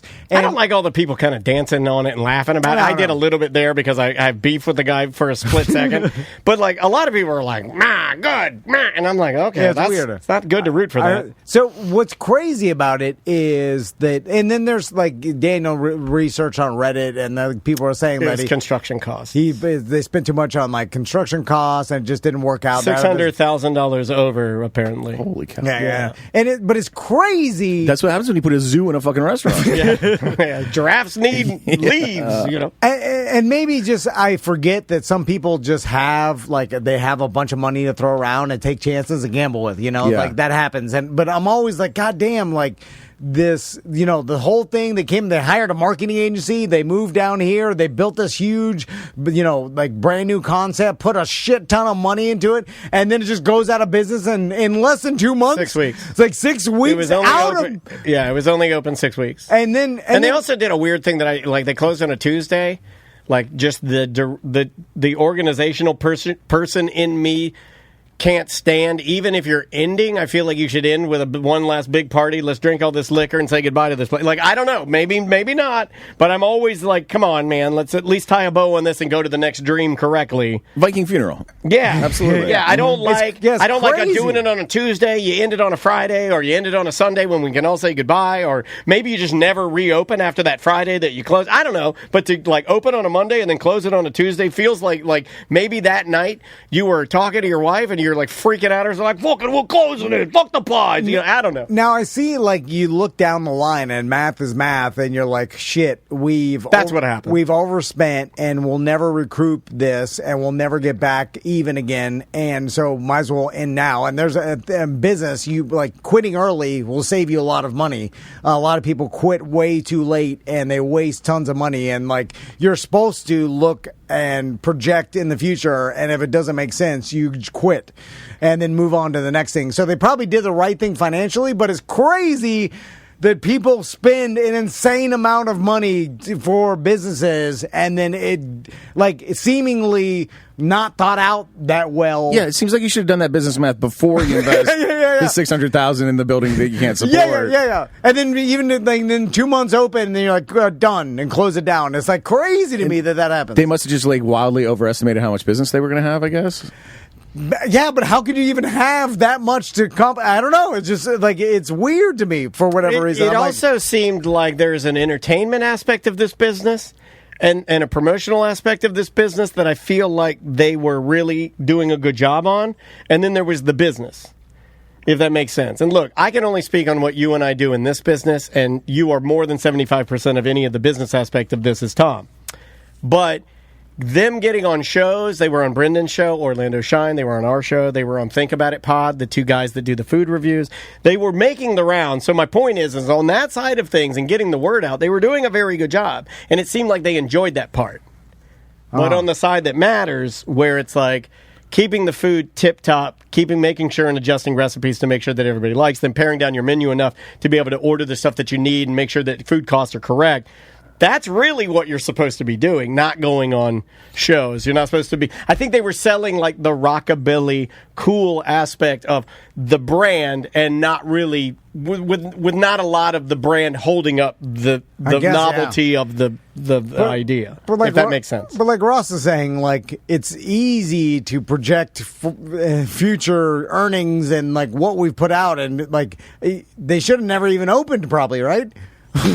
Yeah, but once you've done all the promotion and everything, and you're kind of hooked on that, and your ego's hooked on that, and you enjoy that performative and ego-driven aspect of being on the show, Orlando Shine, being on this show, bringing food to the TV stations is a hell of a lot more fun than staring down the 600,000 you're in the hole. Yeah, I guess, yeah. And then, but they have another restaurant, so it's not even like if you're brand new restaurateurs. Then I can understand making colossal mistakes and having to shut down. But if you I've already opened and run a successful Now, the restaurant. rumor is that they're laundering money, but I didn't say that. Interesting. Oh, God, I've always wanted to launder. I know you have. I know you have. I knew that would flip the conversation. I knew. I look at his eyes light up. Do you see how he got horny? The Reddit thread, kind of, the two main things I noticed from the Reddit thread about this was, like, a lot of people said the guy was a dick. Yes, so if you're like getting the word out there, but you're a fucking dick, maybe dial back on getting the word out there. But some dicks, and Tom and I were talking about this prior to the show. We were having this discussion prior to talking about some business dickheads make the money and they're successful. And I sometimes I think I'm like, I'm hurting this business because I'm not a business dickhead. And I whip myself in the back like that movie. Oh, that's what a business dickhead would do. He'd whip himself. And I'm like, you need to. You're such a pussy. Do you jack off when you're whipping yourself? Because I feel like it doesn't count if you do that, because then you're getting pleasure out of it. I'm such a pussy that I'm hindering our business by being a nice guy, but I can't be the business dickhead that But maybe you shouldn't. I don't know. Well. I don't sometimes know. It hurts you, but sometimes it's beneficial. Here's what I would say in this case. I think if you are going to be cutthroat, business dickhead, and force people to eat your pies, you better damn sure make sure that your restaurant's barbecue is the fucking best in the city. Yeah. You can do that, and it will maximize your profits, because business dickhead with best product is making the most money, but he just didn't have the best product. Or you got to Ellen it, and you have to portray a nice, awesome, like everybody likes you. And then when it's time for business. Now, I believe a lot of people do that. Then you're a dickhead. I think that's the majority of really, really, really, really, really successful people that you think are like, they're too nice. I think behind the scenes. It's like Martha Stewart. Wait, she's not that nice. Don't say a fucking word about Martha. No, I like Martha Stewart. We like her too. I like Martha. But Paula Deen, same thing. You know, all of your greats that people say are like really, really good. There's always like a little bit of a rumor in the back of like, nah, man. And then sinister. The other thing that came up a lot in that Reddit thread was that apparently they kind of wear their politics on their sleeve, I guess. Yes, that's what I said. Yeah. So, I mean, right away, it doesn't matter which way you go either. You're eliminating 50% of the population from coming to your fucking restaurant, if not more. And if you want to sell barbecue, you should want to sell it to everyone. Absolutely. Not just people that voted your way. Correct. Yeah, or you're going to lose money. All right, I got a question for you guys, and it may take a minute to think about this for you, but you would look great with a broccoli haircut. You really would. Your bone structure has never been better. You're very lean. Well, so he curls up right. And I noticed this yesterday when I was doing some cleaning by my pool shed. Because I got a bunch of garbage piling up over there. What kind of garbage? Just like, I hope it's like beer cans. Like that. No, that's awesome. That's like a real garbage. No, it's dude. Surveying, you knew you were in a great property when they would have that chicken wire fence full of fucking soda and beer cans, like just waiting to That's where you cash put in. them. That's where you put them. So this, My God, that's half the city I lived in. That's the land. and I imagine this is the natural Swarms of bees just flying around. They like that sugar. the natural dad progression of his outside patio shit. And this is what happens to me. So we get patio stuff, right? Because I love new patio things to put in my patio. Because but you buy the cheap shit and then it sunbakes it and it dies. Is that what you're talking about? My patio and my backyard is my haven that I control. It's my kingdom. Okay. You know what I'm saying? Crystal doesn't come out there. No, she doesn't. She doesn't sweat. She doesn't like it out there. She opens the door to yell shit at me, or she looks at me on the goddamn video cameras that she's placed all around. I see you jacking off and whipping yourself. Yeah. And then my sons come out. She's watching you like Sliver? So yeah, and she'll talk to me through the camera sometimes that I can't understand. Is that a Michael Keaton reference or a Billy Baldwin reference? It was one of the Baldwins. Yeah. But it's my kingdom, and I rule over it supreme, and I make all decisions in my goddamn kingdom. What's your king name? King Tom? I like Patio Tut. Patio Tut? You know what? For quick thinking, I will accept Patio Tut. For quick thinking, that's fantastic. Patio First Tut. name Patio. I'm Patio Tut. It's Irish. It's kind of like I rule like a Irish, kind of like a leprechaun. You rule like you rule like one of the great Irish pharaohs. Anyway, so and I buy a lot of shit, and Crystal buys a lot of shit. Are you still in your Orbeez and cheap Chinese bullshit? No, I left. The kids got older, and all the toys. I've really got Put my sarcophagus in the corner. But throughout these years, me and Crystal made this decision together where we wanted a indoor, inside the pool patio furniture that had you want furniture. You're going to throw your furniture in the pool. No, it's you put concrete. They're like pool stools.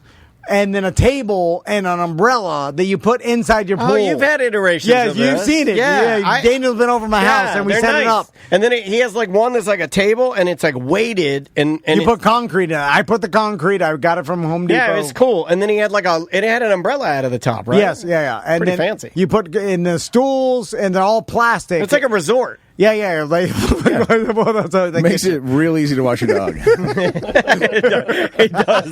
The dog does love standing. It's a raised platform. You can almost call it a dog washing station. I sit on the Castleberry fucking dog wash. Yeah. So Vance Castleberry dog wash. Here's my warning to all you Heed the warning of Patio Tut. Don't buy Patio Tut. Yeah, okay, give me your reverb, Patio Tut. Okay, don't buy this shit. There you go. Oh, you need Patio Tut. There you go. Don't buy this shit. You heard Patio Tut. Yeah. Because what will happen is it never gets you put it in for your first pool party, right? You put the umbrella. How long has it been in there? Daniel's seen it, right? You put Is it in it still in there? I haven't been over there 2.5. I was over there pre-COVID. No, it's been in there forever. No, you have to take it out. You can only put it in for the party, and then you have to take it out. And then it lived in my patio for a while. What do you want it for, though? Do you all for the party? It's like a resort. But do the four of you sit in it at all? No one uses it. Right. No one sits in it, and no one uses it. And no parties. It's not comfortable. It's not a thing. No one you don't. I have seen it, though. You don't say you just stand in the pool, or you kneel down in the pool with your beer. Use the pool the ledge, just like every goddamn American. The ledge is nice. Yeah, and then no one sits. No one's ever sitting. And you have a great ledge. Yeah. I sat on it one time. I was like, this is fucking uncomfortable. It feels like I'm falling. It's like I'm in the water. You know what I'm saying? And then you do have to use your core to balance on it. The kids will drag it on the bottom of the pool and try to like fuck around with it for a while. They'll jump off of it. Some kid will jump on it, hurt himself. It's good for the It's good to drag stuff on the surface of your pool. Too. It's good for your pool surface. Yeah. There's concrete in there, leaching out chemicals. It's getting all chipped. It's getting cloudy. The water, his pool water's cloudy just from the gunite leaching into the water. Yeah.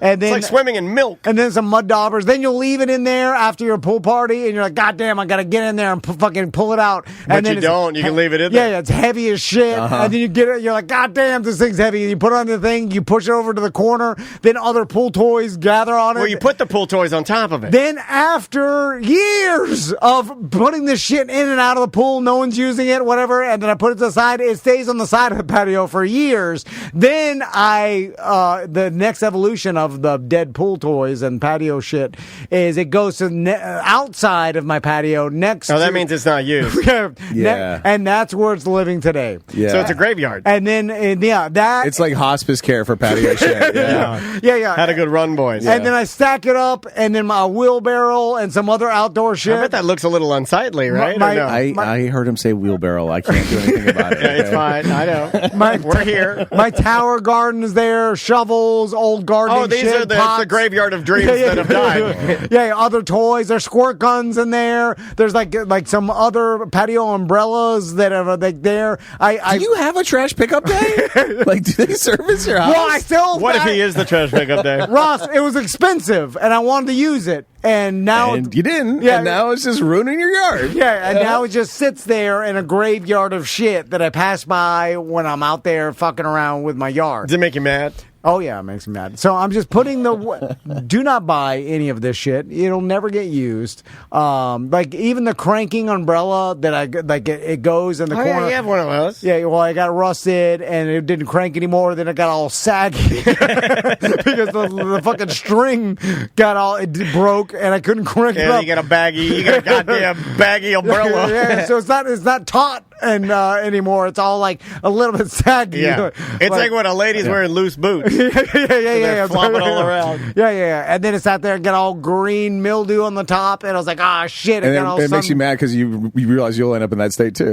Yes. Saggy and so what are you going to do? You just leave it there? Don't buy nothing. That's my patio tub. What are you going to put? What do your boys play with in the pool now? Nothing. So they just swim. Yeah, it's a straight back swim. to nature, just original. We bought that trampoline. That's going to end up there too. I keep doing it. I'm a goddamn addict. We all are. Some help. We all are. Man. I'm feeling we love you, Tom. You're an addict. We're all an addict. We all do it. I buy it and I fill my goddamn sheds full. I have 5 of these things, and the old rafts. How much plastic bullshit do you have in that shed? There's so much. Would you let? Okay, this may get a no. Would you let me and Ross walk through your pool shed? Or would it be embarrassing? Yeah, there's so much shit in there. I've hoarded Ross, it up. I think we can have a damn good show out there. Yeah, for sure. I hoarded it up good, dude. And pool party at your house, buddy. No, I'm embarrassed of it. I see that's why it would it. be so funny. It would be really funny. Yeah, I mean, you can come look. But you got umbrellas, you got tiki torches. What do you got in there? No, I got my old coolers. I got a big boat, like a fish cooler. There's no fish. I'm not going to have any fish in there. But I have multiple coolers. It's hard to throw away a cooler. You're being very vulnerable today. Because I have small coolers, big coolers. I got that old cooler. You got a couple you stole from Steve and Porky's. I got the thing you turn a bucket into a cooler. Come on down to Patio Tut's Cooler Depot. Patio Tut's Coolers? Fishing rods. Oh my God, I'm already working on the AI Slop logo for that. Patio Tut's Coolers. I've got a bunch of paver sand. That has half full of buckets. Wait, you don't even have pavers. I put gasoline in there because Crystal said the garage smelled like gasoline, so I put my old gas cans in there, and then I put the goddamn Christmas tree holders, the big green bases. Yeah, the thing. Those are in there.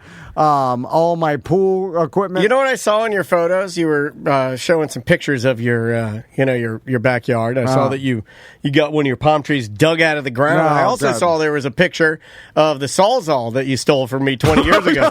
Goddamn, my Sawzall in the photo like a missing child. I'm like sitting there. I was like a dad. I'm like a dad sitting at a fucking bus stop, and I look and I see a kid, like a blonde-haired kid. I'm like, who the fuck? I think that's my fucking son. And they're like, hey, wait, give me back my son. This motherfucker used my Sawzall. 20 years old, by the way. That's a goddamn good Sawzall. 20 years old. Yeah. It may be more than 20 years. It may be more than 20 years. Yeah, you put a new blade on it. You know, I got to thank Austin Rouse for pointing that out. He's like, whose Sawzall is that? You found my missing son. That's why I want that on Monday. I want that on Monday. Oh, Joel, with a blade. With a blade. It's been so long. With a blade. Haven't you written it off already? I have, but now that I saw it, I want it. I saw it. I was like, oh, my Sawzall. Beautiful Sawzall. You know, I do. This is fucked up that I borrowed something and some, you know. Yeah, but I have the fog machine, so it all kind of works out. We did some fucked up weird stealing math. And Dan is stealing from the fucking Braves by wearing that shirt, but you won't give this goddamn Sawzall back. Come on.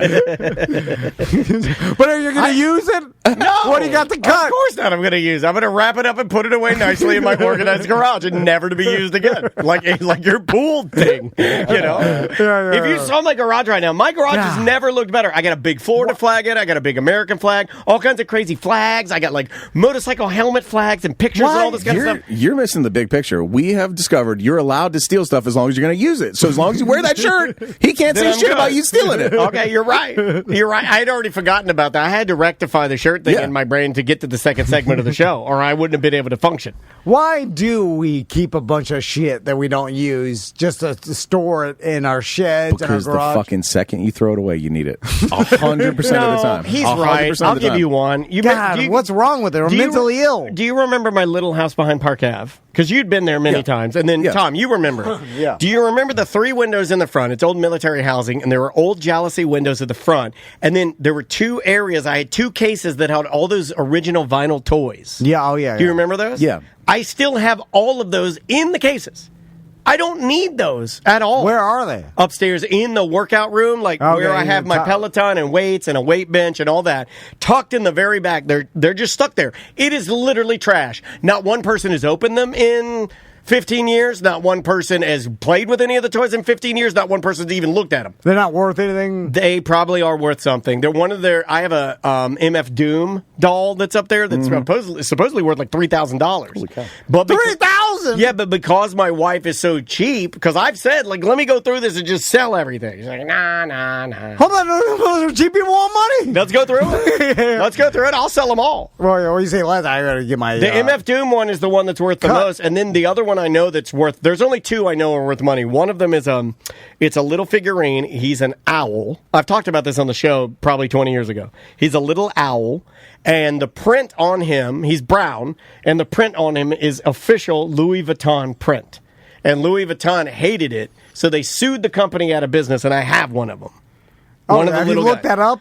It's worth a couple $100. Yeah, I could get some easy money from that. Yeah, how much money? You're talking about thousands of dollars. Well, the MF Doom is thousands. Yeah, okay, because it's in the box. Like I have it in the box. It's perfect. Well, you know how much your junk is toys worth thousands of dollars. Yeah. What the fuck are we even talking about? That's completely different. I have actual shit. Well, it's just stuff I never look at. Is my point? It's just sitting there. It's just a bunch of toys. And but mine's worth nothing. It's less than nothing. It would cost me money to have someone come pick it up. Okay, I get what you're saying. I understand what you're saying. You have money in the bank. I understand what you're saying. All right, want to take a little break? Yeah, let's take a break and let's do some voicemails and emails when we get back. Okay, we will do that. The name of the band, Converge. Gonna do some metal, some hard. The name of this song is Doom in Bloom. It's off their Hum of Hurt album. We'll be right back with more A Mediocre Time with Tom and Dan. 866-844-TOMNDAN.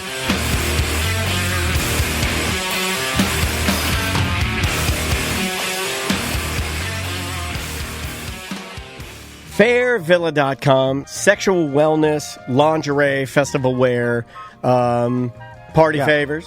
Yeah. Fun gag gifts. Yeah, from mild to wild. I mean, something, it's, some stuff. Can I admit something to you? I've seen it. I'm like, well, this is wild. Maybe I should try this. Can I admit I'm getting older. You know, I've only had mild.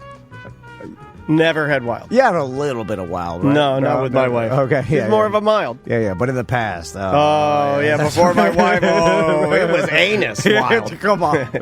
I'm anus wild. It sounds like an author, right? Does that sound like a really famous poet? Yeah. They found the old writings of Anus Wild.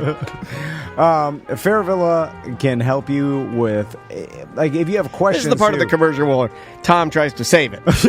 I can save it. He can't. There's multiple locations around Central Florida. If you go to fairvilla.com, you can see them all. What's the best part about Fair Villa? Everybody knows it. It's the staff and the knowledge. Their staff. Yeah. They're the nicest people. There's zero judgment on any question you might have going. I swear to God, like at our BDM event when Fair Villa was out there, they are the sweetest people. You could come to them with any, even if it is an embarrassing question, you may consider that not to them. And they're going to treat you like family because they've been doing this for over 50 years. And all the companies they work with, they vetted and they've worked with so long. Yeah. So it's all super high quality products. And that's what you want. You want some quality control when you're buying these type of things. Indeed. Instead of just going online and then picking the cheapest thing with a bunch of fake bot reviews. You're talking about when we say sexual wellness and health, it's your body, it's health. It lends a little more on the medical side of things, and I think you're going to want higher quality stuff. Also, Fair Villa University, that's the education that they offer all the time, and so just brand new website, and it's never been easier to sign up. Some of their classes are free, some of their classes are as low as like $15, and it's awesome. Yep, here it is, fairvilla.com.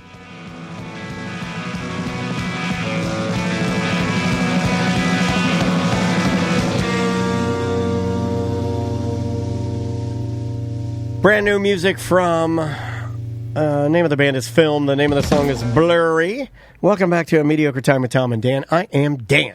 I'm Tom. Ross McCoy is hanging out with us today. Woo-woo. So, real quick, we have a new sponsor that came on this week, and it's a THC seltzer company called Bearcat.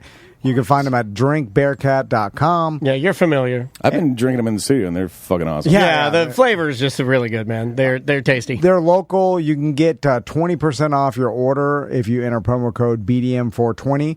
But I've been telling people, if you're like a non-weed connoisseur, because it's super low milligram, right? It's Delta 9. Out of all of them, I feel like they're one of the more approachable. Yeah. Wouldn't you agree? Like, if you want an alternative to alcohol and something to chill in your pool, but it still does something instead of just nothing, and I like that. And it doesn't taste like garbage, and it doesn't have the weird, thick mouthfeel that some of these things have. This is good. You're sipping it, you get it gets you real chill. Over ice. Over ice is fantastic. Just sit on your concrete pool stool, enjoy a nice. Count your mildewed umbrellas. Again, drinkbearcat.com. We appreciate it. Check them out, and again, use that promo code. So you were saying that breaking news that they're evacuating the International Space Station? Yeah, it's saying, or is that potential evacuation? I think they may have been given an all clear. Astronauts have been told to prepare for an emergency evacuation because of air leaks. NASA astronauts were told to shelter in the spacecraft and get ready to leave as the Russian counterparts try to fix a worsening air leak on their side. It's on the Russian side, you guys. Oh, yeah, who cares? It's so bizarre. Is it all interconnected? Like, could the Americans on their side close their side off to protect themselves from the Russians? That's what it says right here. They're sheltering in their spacecraft. Yeah, and for all mankind, that's a show about kind of like the space race, and it goes through an alternative timeline where it's like, what if Russia made it to the moon first, and then now they're on Mars, but they talk about this where they have a shared base, and there's different countries that are blocked off from your country, like a miniature world. Yeah, and I mean, they're speculating, and it's kind of like this on the International Space Station. Although I think there's more interaction than they portray in the show or whatever. Like, they're working together. Yeah. It doesn't matter. They're just scientists. And they're like, who cares? But there's protocol. I think they probably look at us and some of the bullshit and they're like, come on. Well, they're looking at the world. Yeah. It gives you a totally different perspective. Yeah. Yes, I absolutely agree with that. But Ross is right about how terrifying it must be. Like, because... Haven't you already made peace with that, though? If you're up there? And maybe you know how everything kind of works, and it's not that dangerous, because it's more dangerous being underwater than it is in space as far as like the pressures we were dealing with. Sure, like, yeah. The vacuum to It's like one of the first things they tell you when you're learning how to dive. I'm like, why didn't you make that one of the last things they tell you? So apparently they've had these cracks for like 6 years. It's had air leaking for about 6 years on the Russian side, and they were going to do some repairs today. So NASA told all of our astronauts they have an emergency escape vehicle. They told them, in case the repairs go horribly wrong, just be in the escape vehicle ready to go. And apparently they've stepped that down. They're back out into the main space station. Oh, okay. So, yeah, Ross, look up real quick, because it's mind-blowing how big the International Space Station actually is. Because every time I hear that fact, I'm like, what? Like, it's way bigger than I thought. Can you hide in it? Dude, it is way bigger than you think. It says it's Bet about. you said that before. It says it's about the We'll be same right size as the Baldwin Park Gym. My God. An old man can talk to teens. Really easy. Okay, it weighs about 925,000 pounds. Okay. Wow. Tip to tip, it's 356 feet by 240 feet. Yeah, it's as big It's as huge. like a football field. Yeah, it's huge. About the size of a football field, including the end zones. Yeah. And then, like, that is way bigger than I imagine it in my head for whatever reason. But most of that is just like, I guess, solar stuff. panels and shit. Yeah. Because it says the pressurized living space is about 14,000 cubic feet. Why would they wait 6 years when you had all that time over COVID to fix these air leaks? Right? You had time. We all had time to get stuff done over COVID. Yeah, you probably have to go outside to fix them, and that's a whole... You can't tape them from the inside? It is the Russian side, of course, and it says they've been working on it basically since they found out about it. Oh, yeah. And I can't imagine that their funding is, anywhere it would need to be, considering they have money going elsewhere. Yeah. It's not top priority, I think, right? Dude, the how crazy this pops into my mini documentaries is all like the war going on still, the drone war. Oh, yeah. Like I'm basically calling it a drone war now, because that's all the videos I see. But well, they interviewed a kid this week on Wall Street Journal. Interviewed a Ukrainian kid who flies the drones in the war, and he's like 16. He's awesome at it. Yeah, and then it's like they've got drone interceptors for other drones that come off, and they're all wired, so it could eliminate the jammers if they're wired. And then there's like miles of these wires just like draped across the landscape of this war zone. It's fucking bizarre.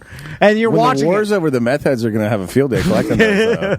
It is bizarre. Look at it. You're like, holy shit! It's mind blowing. This is going on right now. To me, it's just like more trash everywhere. Yeah. Right? Like everything is just trash. Space station is trash. These wires are talking about trash. Drones everywhere. Trash. War trash. Fire trash. Yeah. Sea of keyboard parts in the middle of the ocean. Trash. Everything's just trash. Trash everywhere.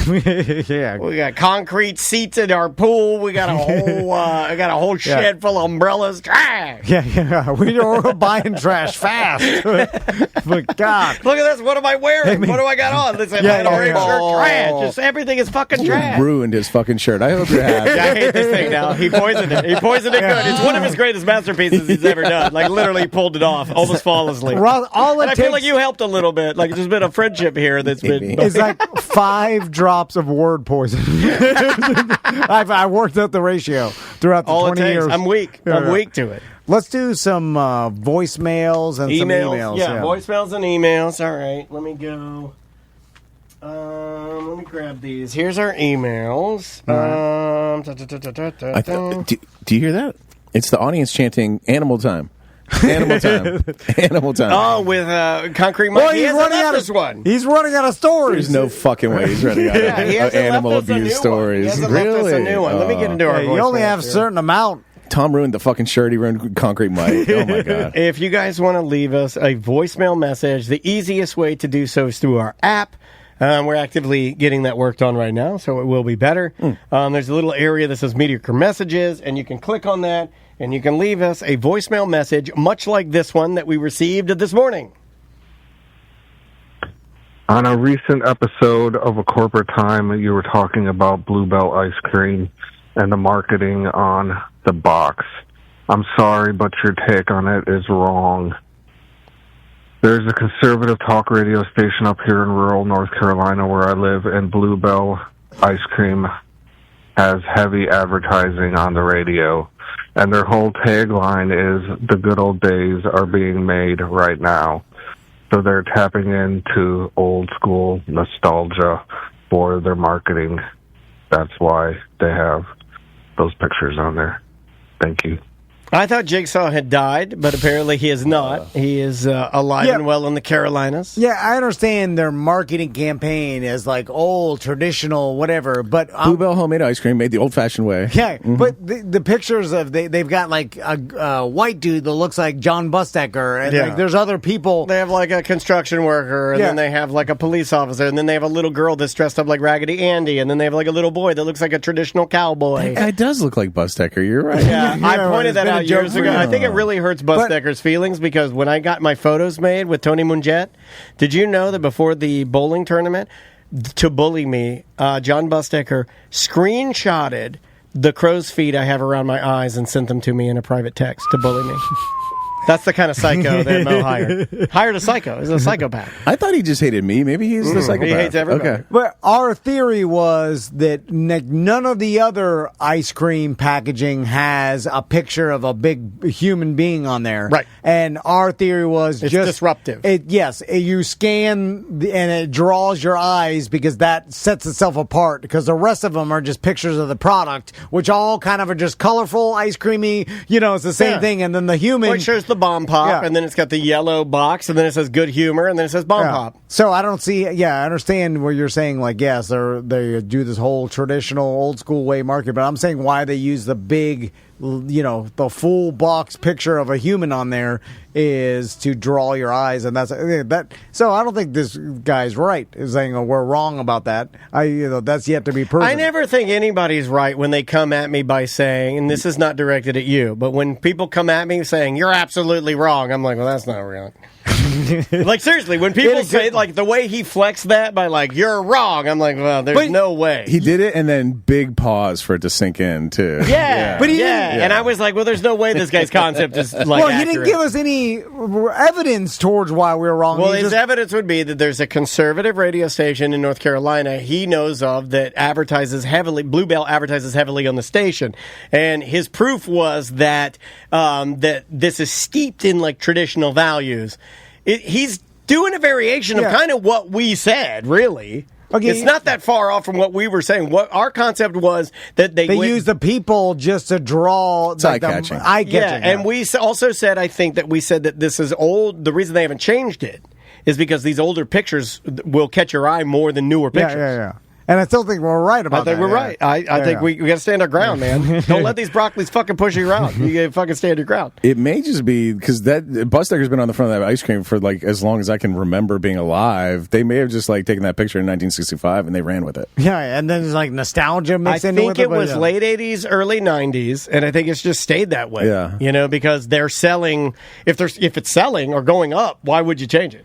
And you wouldn't. A lot of people don't realize how many of these companies are bought up by giant corporations and still run like I don't know if it's Bluebell, Monsanto or something. Yeah. Well, like a lot of these companies that have operated for years and have a brand, and they started as a mom and pop, and they grew, and they used to be owned by Mr. Bell. Yeah, Bluebell is not a mom and pop. No. But then they just get bought up by giant conglomerate, and they're run like giant corporations run, and they have a marketing agency, and everything is done only for sales and no other reason.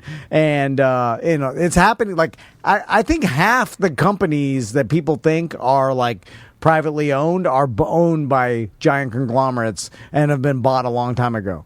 Oh yeah, yeah. Like a big one. Like I remember when it's a kind of a bad example now, but Rayu's makes the pasta sauce. Oh yeah. There was a time when there was a time when it was boutique and smaller and owned by a smaller, like you could consider it a small business of like pasta sauce. Yeah. But they were, I think, absorbed by Campbell's. Yeah, and then everything changes. It just everything, the branding, the ingredients, the amount of sugar, everything. It all changes. But sometimes they do just leave things the same to. It's almost to fool the public to think that they're still the same company when it's like it's not the same. Well, no, that's what I mean. They left They looked exactly the same, but behind the scenes, it was not the same. Yeah. Bluebell, the second largest manufacturer of ice cream in the United States, privately owned by the Cruz family since 1919. Oh, wow. So we were totally wrong. And that's Tom Cruise. A lot of people don't know that. So they're owned by the same. They haven't been bought out by a giant corporation. According to Google, could be wrong. They could be owned by Amazon you're very nice. right now. That's very kind of you to say that. Yeah. Let's go to this one right here. This is for. Well, I'm supposed to keep this person anonymous. Yeah, it's not Big Rick. It's not. Finally, it is not. One of my best friends was stationed in Monoy, North Dakota, or Minot. Somebody correct me. After spending days working at a missile silo, his crew gets back to base and everyone headed to their barracks. About 30 minutes later, my friend heard screaming in the hallway. He stepped outside and saw one of the guys sprinting down the hall, completely naked and covered in blood. They called the medics who show up on the scene to find the guy's thumb barely hanging on by skin. Ugh. They ended up airlifting him by helicopter 2 hours south so qualified surgeons could try and reattach it. Turns out, after getting back to his room, the guy decided to jack off. So he grabbed his military-issued lotion bottle and started going to town. Mid-jack, he realized he needed some more lotion, but there wasn't enough to squeeze out. So he takes the lid off, sticking his finger in to try and scrape the last bit out, and ends up getting the genius idea of using his army knife to cut the bottle open to get the rest. The knife slips and nearly slices his thumb completely off. Oh, shit. The surgery was successful. He kept full use of his thumb, but when he woke up afterwards, he realized a nurse had catheterized him during the surgery, meaning she and the doctors almost certainly noticed the lotion on his hands and all over his dick and balls. So, Tom, when you say jack-off stories don't come with embarrassment, that's definitely not the case. Signed, Anonymous. I got this email too. You wanted to submit a jack. I did too. I can't believe you left off the part where he finished jacking off after his thumb was cut off. It was crazy. I would too, though. I would too. Yeah. It's like dropping a Whopper on the ground. You might die in I'd surgery. be like, I'm going to pick it up and finish it. Yeah. I don't think that the doctors are going to put two and two together because they're not going to leave you undraped. You're going to get draped. But also this is a rare occurrence that someone almost cuts their fingers off or cut their finger off trying to cut up a lotion bottle to jack off. Like, this is not something that happens every day where they're like, oh, like people stick things up their ass a lot. That happens, and that's embarrassing. Write that down. Like in most ERs, they have some like picture of an X-ray of some sort. Knock that off. If people want to put stuff on their ass, leave them alone. A lot of sex toys get lost in people's ass. Light bulbs. Yeah, it's not the sex toys usually. It's like everyday household stuff that gets lost. Sex toys got the flared base, so you know what to do. You know the light bulb? They consider that the 6-year air leak of items to put in your anus. I can't confirm this, but I would think, based on logic, that the amount of sex toys in people's asses have gone up because of Temu garbage out there. Like, I don't think, they make... Oh, yeah. You know what I'm saying? Because 100%. the really high-quality Fair Villa sex toys have the stopper... The flange. And the flange. So yeah, you guys are buying unflanged tentacles. That's just going to get stuck in your pussy. Yeah, and then to make it cheaper, some Temu garbage, Chinese bullshit. I mean, it's like this, right? Yeah, Somebody bought... That's up someone's ass. Yeah. Someone stuffed my jersey up someone's ass.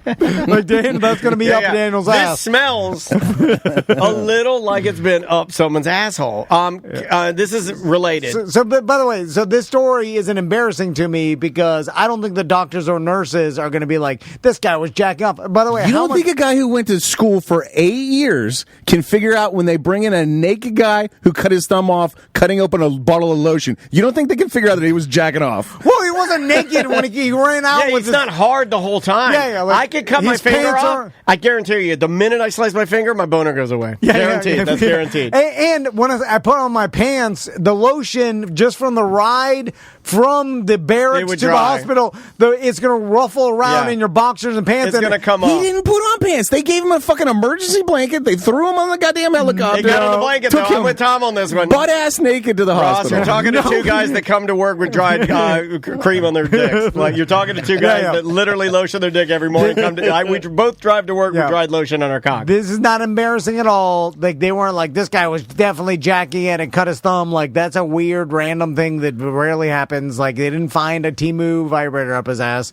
You know what I'm saying? Like, they're like, like, all this did not point to this guy was jacking it and cut his thumb off. Can we talk about anuses for a second? Yep.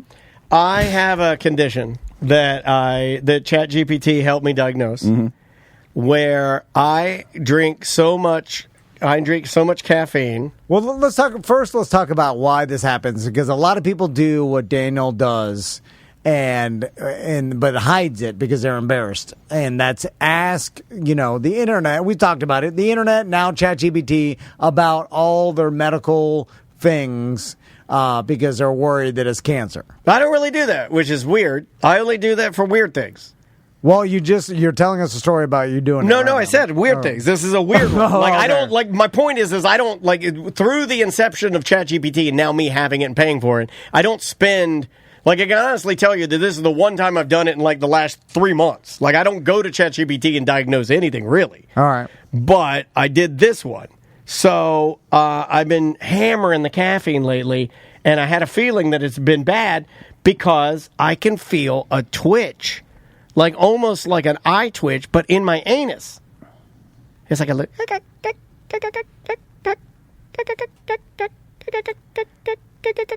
it's like that. You got a twitchy anus. Yeah, I got a twitchy anus. Okay. And I'm like, well, what is this? Can we guess? Yeah, you want to guess? Parasite. No. It has to do with the caffeine. Really? It is a condition that it's basically involuntary clench of the pelvic floor muscles.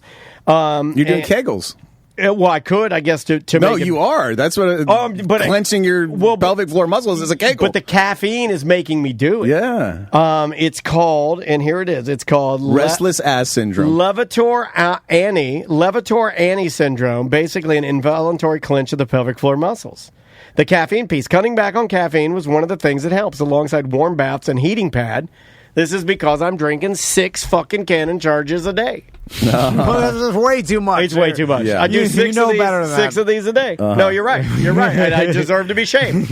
I deserve 6 is a lot. I'm being honest to stop the problem, right? Yeah. First step in having a problem is admitting you have a fucking problem. How many ghosts is a problem? Okay, do you need to talk? How's your anus? 2 to 3. My butt's fine. You don't get the... Not inside my asshole. It's almost like, like they're tapping out Morse code? Now, that's how my anus feels. Now, could this be a Lou Reed records in the dark scenario? Okay, explain. Go ahead. Where ChatGPT is telling you the equivalent of he records in the dark, the twitchy anus, when this is cancer the whole time. I really like Lou Reed Foreigner, too. That's my favorite iteration of Foreigner. Is Lou Reed Foreigner. Because to me, this sounds like a cancer. Well, that's what I thought, but it's like, nah, it's not cancer. You don't think twitchy in the butt? You don't think worm immediately? That's like my first thought. Here's the reason I didn't think it was cancer. He thinks he's going to get to me this way, but he forgets that I just had a colonoscopy. So I'm like, I'm clear for a while. Well, how long ago? I don't know. What was it? It was like right before I got my hip done. It was like in April. God damn. Or no, it was right before March. So it was February. So February, that's a long time. It's already summer. You're in the 3-month cancer ass window. Yeah, it goes that fast. And when the tumor's making itself, it's twitching, right? When it's getting bigger. So every twitch is like boom, boom. Yeah, that's how the country. What you're feeling are the polyps growing. Yeah, and you can mentally feel it. You've said that you could feel every molecule in your entire body. I can feel it. So you're feeling the tumor grow. Like when I get horny, like Morse code. When I get like Morse day in the time. When I get horny, I can feel my dick like twitching. Like I can feel every blood. I can feel my fucking teeth. I hate it. I hate it. Yeah. This is what's happening. You feel it. I hate every goddamn Morse, every SOS. So I stopped caffeine for one full day. It did go away. Did you say SOS? So are we gonna do Patio Tut or SOS? I don't know. They're both pretty good. You want another voicemail? Yeah. You think it went away? It'll be back. No, it went away. It did. It went away. Here we go. Let's try this one. Hey, show. Just thought I'd drop you a message. Been listening a long time. Get lots of information from you guys. Some good, some irrelevant. But, a little piece of information I got today from your show has really changed my life great, something I could take home. So I just really want to thank Concrete Mike. Goddamn, he was right. If you just turn off your Wi-Fi settings, Xvideos goes back to regular. Anyways, doing the Lord's work, Concrete Mike. God bless you, Toad King. Later.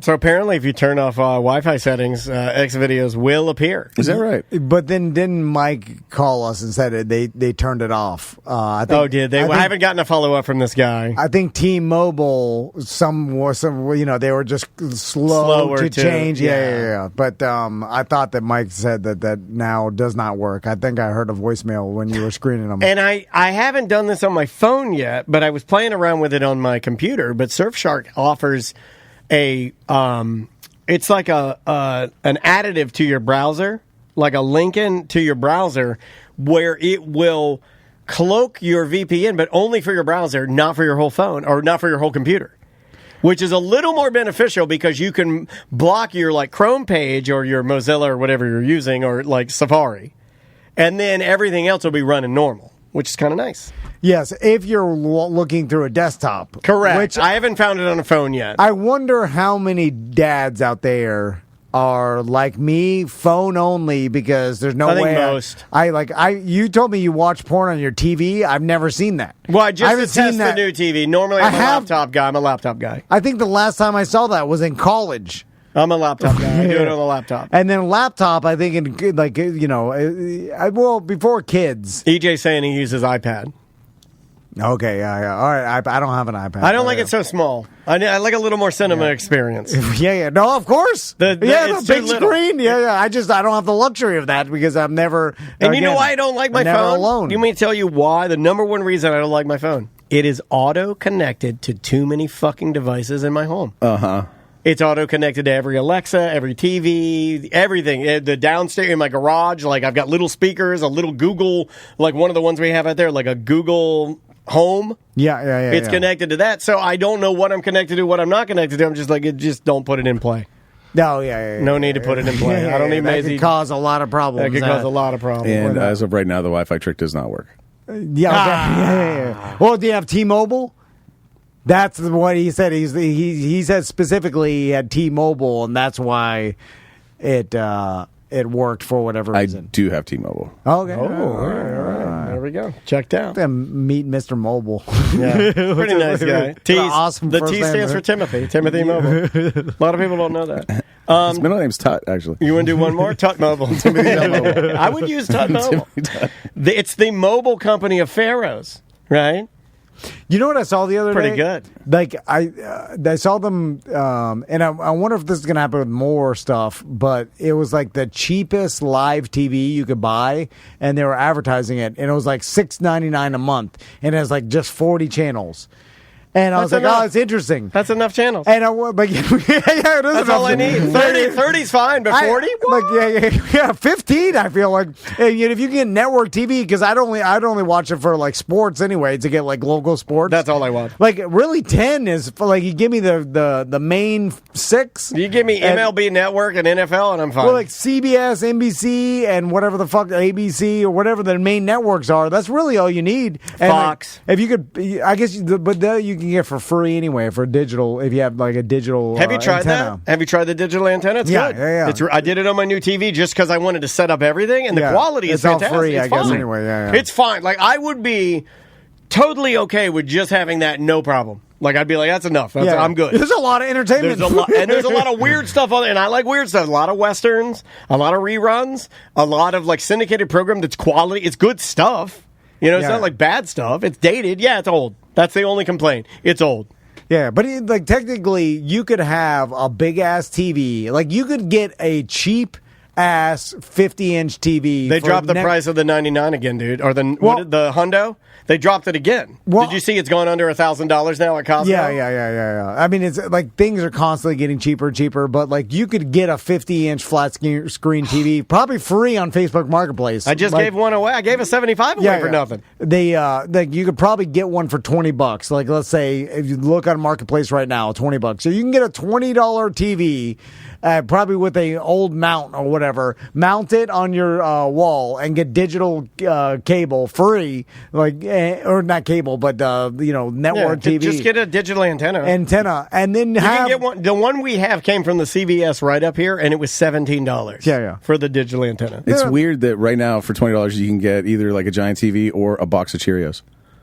Yeah, I know. Some people, you're doing sad comedy. Oh, I love sad comedy. Yeah. Sad real comedy. Yeah, just Tom said everything's getting cheaper. It made me think of like going to grocery shop every goddamn day. One is only beef jerky. I like to use beef jerky as my reference because it's like you can get a TV for $20 and you can get a very small bag of beef jerky for $20. Barely, barely. You're right. It's like $18.50 for 3 pieces. You're right. Yeah, I was buying beef jerky. Don't buy beef jerky in 7-Eleven. You can't. And a regular bag of Jack Links is like $17. Dude, I'm telling you, a tiny portion. It's and I'm like, God, I can buy a TV for this. Beef jerky is my current. I use beef jerky to mark everything because it's like it's too much. You're right. Andrea thought I was crazy because I said I want to start making my own. She's like, you're an idiot. Yeah. I'm like, have you priced it? I'm trying to eat healthy. It's fucking $20 a bag, and it's not even good. Yeah, not even good. You can watch a big screen TV starving. That's the world we live in. What the fuck? Well, there's too much entertainment, not enough food. Yeah, no, I know. Yeah. We're running out of food, but man, everybody's got a fucking comedy show. Yeah. Unlimited, can't eat laughs. Unlimited entertainment, but everything else is expensive. That's true. One more? Yeah, let's do one more. Let's do this one. This is a bigger one. Hey there, Tom and Dan. Hey guys, it's Kenny. So I had a friend a couple of years ago, was dating someone for the longest time, female friend, and the dude she was dating, unfortunately, passed away in a car accident. It was obviously tragic and sad. About 6 months to a year later, she got back into the dating scene and ended up dating someone who looked really, really similar to the first dude. I'm talking same hair color, same beard style, same body type, same, frame and haircut, and, very similar vibe and clothing choice and kind of personality. And they weren't twins, but they were definitely guys to where it's like if you saw them in the same area, you'd be like, oh, you guys definitely look similar. She ended up marrying the new guy, but is that weird that, obviously if she has a type, she has a type. I'm not knocking that, but it's to get with someone who looks exactly like the previous person who passed, you have to be thinking about that, right? You have to, in the back of your mind, think that, hey, it's like I'm marrying the first guy. Anyway, just wanted to know your guys' thoughts. Love you. Bye. Well, this is like Daniel getting Dansby after Caesar died. It looks exactly the same. And then, therefore, in your mind, you're like, it's kind of like, Caesar. And then over time, you're just like, it's the same thing. The same chemicals that get released, your spouse dies, you marry someone. Well, I guess the argument is, like Christine said, are you allowed to have a bunch of ladies are saying, Christine says the ex sounds like he had she said, so it's wrong to have a type. Then we have another lady chime in saying he's got a type. Yeah, I think, is it okay to have a type that you're attracted to? It's okay, but I also understand, Kenny saying, hey, you ate all your chocolate ice cream when you go to the grocery store. Try some vanilla this time, or strawberry, or something. What does strawberry represent? I would have used lemon ice cream. Lemon ice cream makes more sense for the example. Yeah, I really like chocolate ice cream. Let me get something else. I'm gonna get fucking chocolate ice cream. Yeah, but if that's what you live. You try. I want to have what I like, and that. You've only had vanilla ice cream. You never had chocolate ice cream. Yeah. Well, my vanilla's still alive. It's still there yelling at me. So you have to wait till your vanilla dies? Yes. And then it will replace her with another dog. I mean, wife. I'm not going to get the same one. I'm going to try something different. So you're going to get a big black mama wife? Something different. Awesome. Well, I got to try something. She's going to tell you to get that concrete seat out of your goddamn pool. I just want some variety. That's the part of life that's beautiful. I see what you're saying. Variety. And I do have a type, but going along with to answer the question, I've never sought out my type. I have a type, but whatever I'm doing or whatever I like is what I like. You know, like if the type comes around, great. If it doesn't come around, great. Like, is that bad? I don't know. Like, I've been thinking about... I'm not locked to it. You know, I liked going from a WRX to a truck. It's so different. Yeah. Oh, it is. Yeah. Like, I could have just got a truck after a truck, the same shit, right? And then from this it's truck... like tossing somebody around or getting smothered. I like them both. After this truck, I'm going to get a slingshot. A Polaris slingshot. So, like, that's so super Dave of you. Yeah, I know. But it's so different that it's like a whole different life I'm living. It's super fun. Yeah. Like, for a little while. Then it's very convenient. I'm not going to get the same old, boring, middle-aged white lady. Then you're riding on a PTA meeting, you're getting rained on in your slingshot. Oh, it's embarrassing. To be fair, if Crystal died, it would be hard for you to find another girl from Miami that you've known for 40 years. That's right. Girls would be interested in you, and you wouldn't talk to them. Yeah. Nah, well, yeah, getting the lady, I haven't thought about how to do that. But, no, they'd be interested in you, guaranteed. Yeah. But you wouldn't want to talk to them. Yeah, no, I could talk to them now. I'll just take whoever, steps up to the plate. Some lady named Crystal, probably. It could be anybody. Yeah. Because I'm too lazy to go out there and once they got you, they got you. Yeah. You know what you should do? Just wait to see who Bart hires to replace her and then marry that lady. Yeah. I'll marry Bart. That's way different. It'd be awesome, though. Yeah. There's a lot of money, no bickering. Yeah. There's got to be a reason so many What's his wife going to do? Well, that's we'll have to work that out. All right. Ross, you going to be anywhere? Yeah, I got a bunch of shit coming up. Right. This month, the 20th, I'm going to be at Halls on 5th in Apopka, 20th this month. July 8th. What do you want from us? Live at Will's Pub. Nice. Me and Larry Houston, Austin Kleeman, Danielle Mathis, and TV star Eugene Torres. July 11th. Brunswick, Georgia, heads up. Me and Dr. Anna Lepley will be coming up to Brunswick, Georgia. Nice. Doing comedy July 11th. I saw her making fun of her new haircut. She's on the her best, Instagram. dude. Oh, yeah, awesome. Yeah.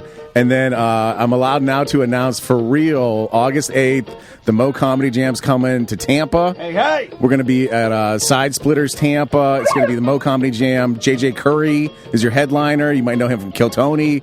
My boy John Charles Ragland, Lee Cohen appearing. Show's going to be hosted by a cat named Mo from Tampa Radio. And nice. Doing a guest spot, Drew Garabo. I saw that. Doing 5 minutes, I heard. He's calling it 300 seconds. It does sound better. Yep. Yeah, I liked it, actually. I thought it was a neat idea. Yeah, and you know what? He's done this before. He'll do fine. Yeah. He always does a good job.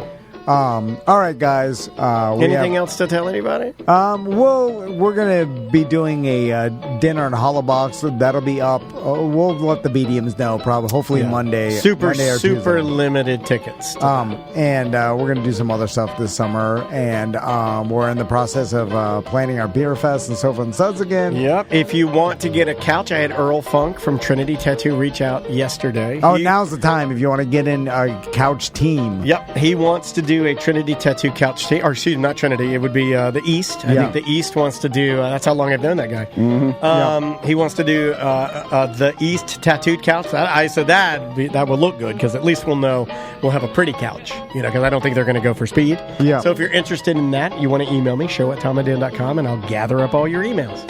And we will see you on Monday. Bye, guys. Hold it, fellas. Oh, wait a minute. I can't publish that. It's mediocre. This is all jokes and funny to you, huh? You can take it up with legal. Have a good day.